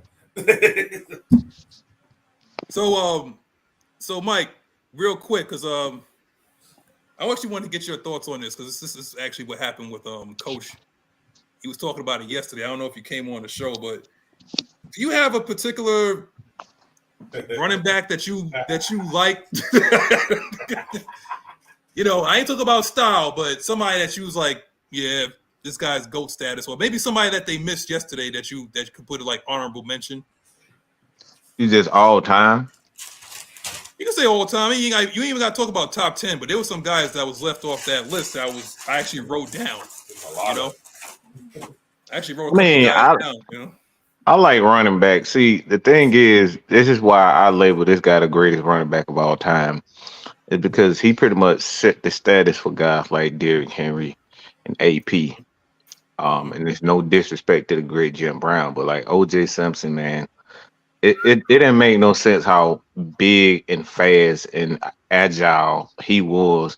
I don't think people realize that dude was like 252, like 6'4", 250, almost 60 pounds, being able to move the way he was able to move. Like he was bigger than most linebackers, and he would that jump cut, and he would take off. Like he would take off and leave DBs. So what we see with AP today, you're literally looking at O.J. Simpson when you look at Adrian Peterson. That's what people don't get, and that's like he's always been my favorite running back. But there's no disrespect to Barry Sanders and Jim Brown, but like, man, I mean, even the Eric Dickerson. When you look at Eric Dickerson, you're looking at O.J. Simpson. So, man, I like running, man. OJ and again, Jim Brown was a lot similar to him, but Jim Brown was a little bit more powerful. Like OJ, he had the complete package, man. He was powerful.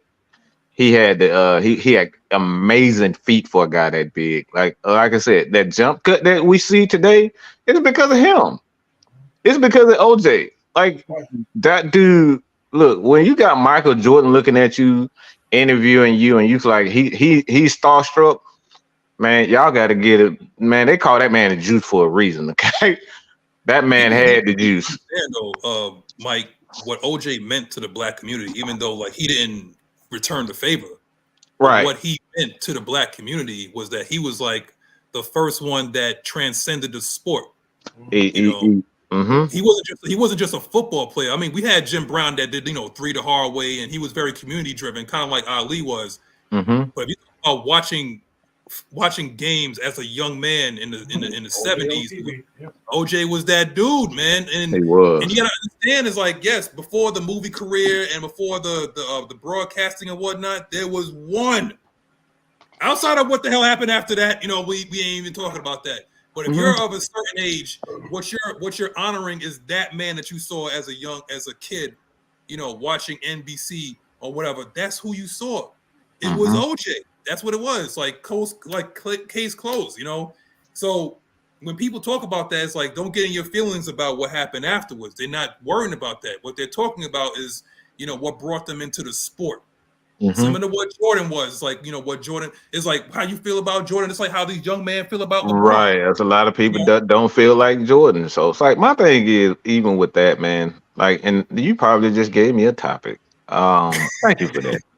That's why I love this show. I be getting everything. Oh yeah, I got to talk about out hand. You see, y'all, I told you, I'm not in charge of creative. Everybody think, man, Mike is in charge of creative. I get little ideas from these guys. That's Triple H right there, man. Triple H. Hey, look, you just have to have those ears, man. Like you have those ears. Coach and I got those ears. We can hear certain things, and we come up with a topic. But man, I like a lot of people feel as though Michael Jordan did not represent the black community the way that they felt. And like I said, man, and this is a topic too we're gonna expand on. I got to hit up the head of creative, Triple H of sorts, 6-man K-Style, because he really runs. I'm the chief operating officer. Okay, I'm just in charge of everything. All right, look, that's all. But K-Styles, I oversee everything. K-Styles come up with the ideas. Maggie and Dunn, they pretty much head other departments. But you look at this particular instance, man, I think Michael Jordan, OJ Simpson, these guys, I'm gonna be real. What OJ did was the best for black people, and I'm gonna say this. It's because and stay me when I say this, because OJ left them niggas in the hood. He did. Look, y'all probably think I'm tripping right now, but OJ say y'all niggas ain't finna mess it up for me. If M.I. gonna mess it up, I'm gonna mess it up. Myself, sometimes you got to do that. Exactly. You know what I'm saying? Jordan the same way. Like, you can't bring your homeboys. We see Rasheed Rice right now. He dealing with that right now. So yeah, I'm gonna stop at this because I think this is a hell of a subject that So, but like I said, man, it's so many ways you can look at things, and just get. But yeah, for me, like you said though, Mike, I don't even get upset when these young cats talk about LeBron is their GOAT. Right. I don't. Like, it's all about like your perspective and what you saw. Maybe you at a certain age where you saw Jordan at the tail end of his career. So maybe you have to look back and look at it's like, well, I didn't see him then. Just like I didn't see Bird before the back injury. Right, I didn't see Walton before he broke down. I damn sure I saw Sean Kemp. I saw Vince Carter. I saw Dominique. I saw guys like that, and I saw Jordan when he was in his prime, when he started refining that fadeaway. Okay, yeah. I didn't see the struggle. Like when he was like, he kept getting rammed into by the Boston. I was a little bit young. I saw it, but I was like, yeah. I used to hate Jordan. I used to hate when he stole.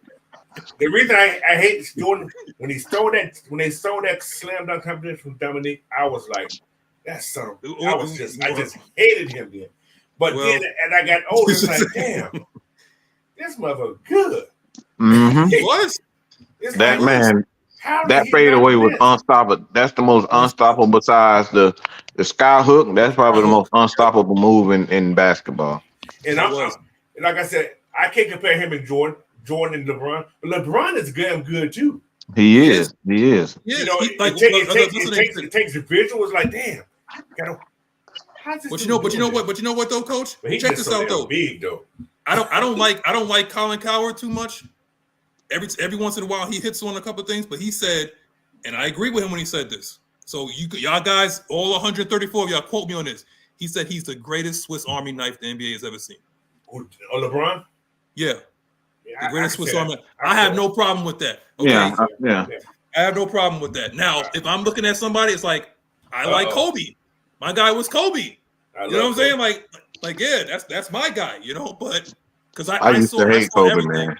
I used to hate Kobe. I'm a Spurs fan. No, I was a Spurs fan, so we used to run into Kobe and Shaq all the time. Oh boy!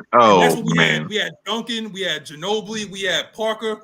We used to run into them all the freaking time. Western Conference Finals. Bruce Bowen. So if you talk about like honestly, Tim Duncan could have had more. It was that dude, 24. Yeah. It is. Yeah. Let me get this the super chat before we get to OG who popped in. Do you think Jamal Anderson could have been a great running back, possibly one of the greatest of all time? If he didn't get 410 carries. If you know who I am from the Red Clay sports show, I always say 410 carries. That's a lot. Season. Not touches, carries. Okay. There you go. A lot of carries. Yeah, man, I don't even like. I'm. This one of the few conversations that I'm a back out of. Or the Jamal Look, Anderson. I'm not. Look, the thing is like about this, Mike, is that I don't want nobody to get into their feelings because I don't want to end the show on some BS, man. Yeah, there's no wrong answer. There's no wrong answer. I got mad respect. I talked to Bobby I talked to Bobby. I talked to Terrence yesterday. I'm on cloud 9. Yes. Man. Yes.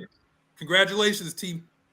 Y'all have no idea what that means to man. I get to embrace my hero. I got to embrace the guy.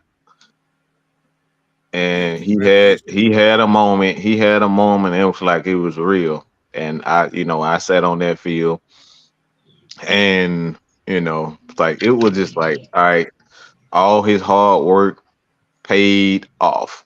He never gave up hope on that dream of becoming a head coach. And like I said, not everybody is gifted that opportunity. And like I said, that man did not give up. And to see Big Bob out there, man, looking good. It was amazing. It was amazing. Yeah, he's the O-line coach. Oh, cool. Yeah, he's the O-line coach. Cool. That's awesome. Yep. That's awesome. Yeah, congratulations, man. He deserves it. He does everything awesome. that he worked for. And just like you said in your post, Mike, when you pray and you stay the course, good things are happening, man. Good things are happening. There ain't no Big Bob was out there working with him. That's awesome. Yeah, Bob did. Man, Bob looking good too, man. He looking real good. You can't miss him. Those guys gonna know how to block. Don't do that, coach. Oh, look, you stand next to him, you know why they big. Look, I'm 6'3", 6'4", my dad said, but to stand next to him, like, no, bro, that's a big dude, man. Yeah, Bob tall, man. So he put a nice staff together there. Yeah, man. It was an amazing moment, man. Yeah. But what's up, OG? Anything you would like to add to it? Hey, it was just a grand moment to be there to support Coach T, you know what I'm saying, and watch him, you know what I'm saying, take that first step in his journey, with these young men, you know what I'm saying, these growing boys, and get them ready for life, and you know what I'm saying, life at the next level, Right. Hey, it was just a pleasure. You know what I'm saying? We saw some some athletes out there. Yeah. But when I got to him and shook his hand, he said, "Oh, it's gonna be a long journey, but we ready. It's gonna be a long journey." I said, hey, when you first started. Hey, you got some pieces. They first implementing the system, so.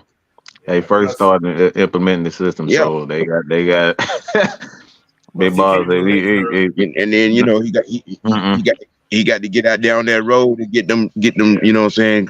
Recruiting classes up. He came a little late for recruiting, so yeah. Oh yeah.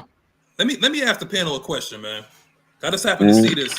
How y'all feel about this? It's gonna be a little rough. It's gonna be a little rough at that quarterback position. You heard? You watch that Jake Paul Mike Tyson fight? No. Jake Paul and Mike Tyson. Yeah, I'm gonna watch it. I'm gonna watch it. Yeah. Look, my thing is, man. My thing is, why would you like Mike blacks out? Like he literally blacks out. Like he gonna kill that boy. Man. He gonna kill that boy. That man might shatter his spleen. Like Mike. You see what he did to Roy? Like Roy was like, oh no, look, I'm gonna have to talk to my team about this. That was an exhibition. And that was an exhibition. Like Mike blacks out. You don't want to trust me. You don't want to fight guys that black out. Like that ain't healthy for you. Mike goes say, Tommy Morris, I'm gonna kill you. He was looking at. He said he was like when he had the conversation after the fight of the exhibition match with Roy, he was like, man, I'm humble, man. You're the champion. And Roy sitting in the corner, my ribs. Like, bro, Mike, you sure you? Yeah. Yeah. Did y'all see that fool? Did y'all see that man training? Yes. That man training. Mike gonna kill him. That's a killer. Bro, look, it's certain people you know not to fight. You gonna have to stab them or shoot them. That's gonna be a Mike Tyson execution. is one you got to stab and shoot. You do not fight that dude. Man, he may survive a night fight. You probably got to shoot that He may survive a night. Look, he better jump out that damn ring. I think this gonna be about 2 rounds at best. Look, that man gonna be doing his Floyd Mayweather tonight. No, he gonna be doing his Floyd Mayweather tonight. He gonna hold a lot. He gonna have to run because like there's no way you gonna stand in front of Mike. Do not stand in front of Mike. If Jake Paul's listening to this podcast right now, Mike only gotta hit you one time. Once. And that's it. Fight over. Now I agree with what G is saying though. Mike, 2 rounds? But within those 2 rounds, though, that's a long 6 minutes, bro. Yeah. that's a long ass 6 minutes. That's about how long it's gonna last.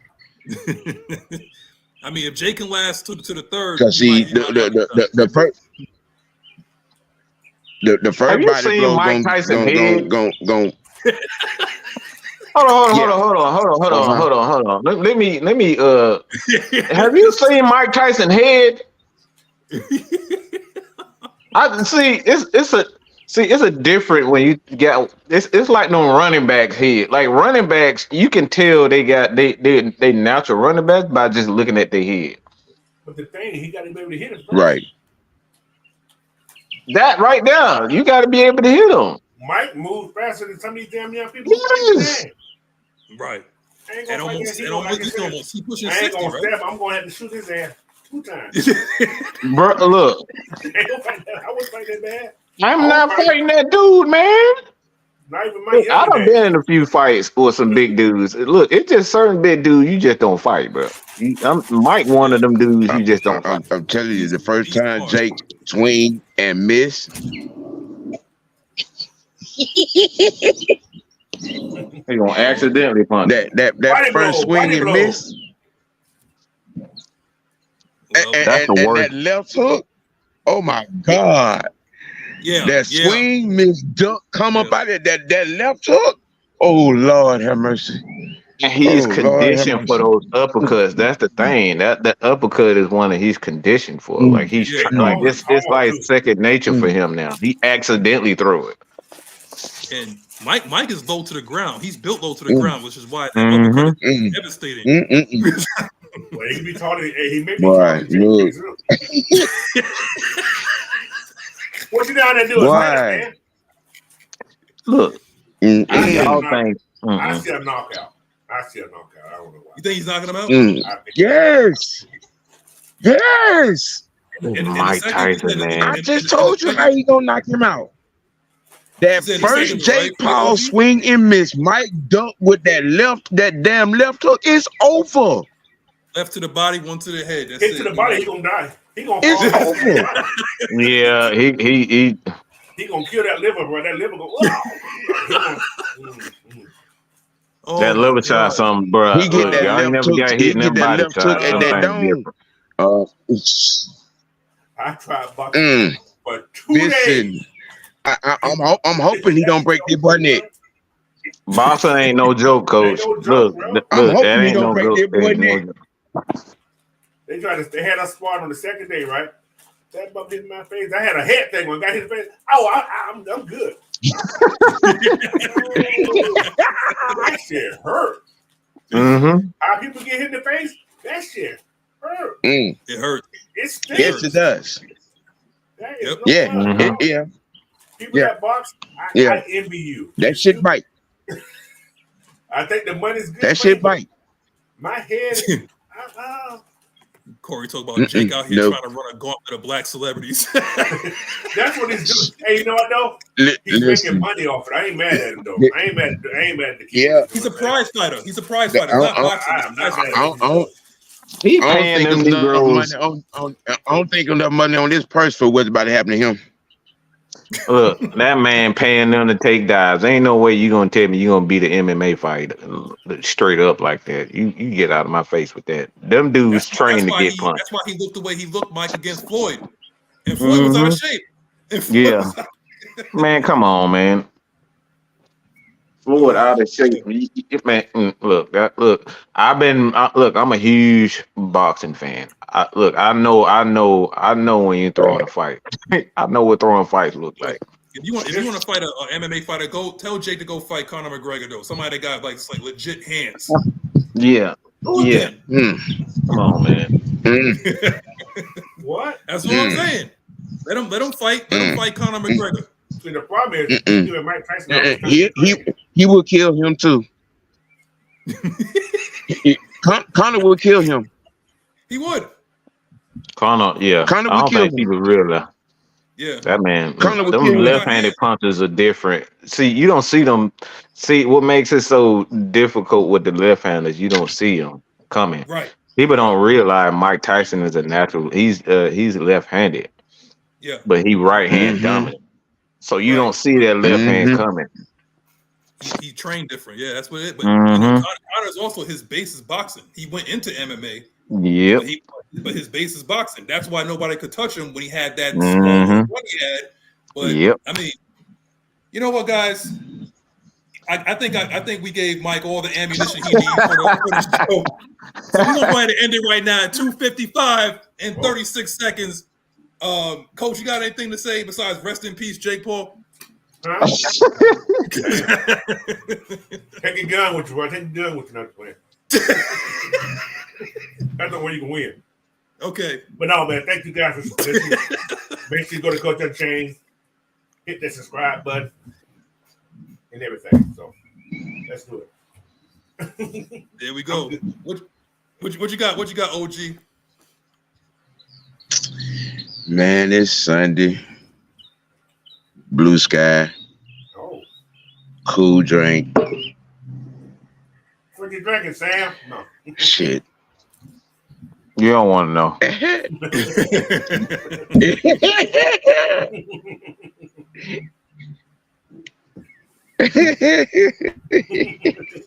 He cooked breakfast yesterday. Now he's drinking. Goddamn.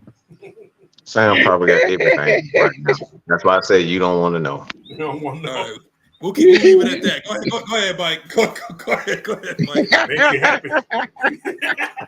We'll leave it at that. Man. Y'all just find Sam Monday 10:30. I think you're moving it to 11, right, Sam? 11:30.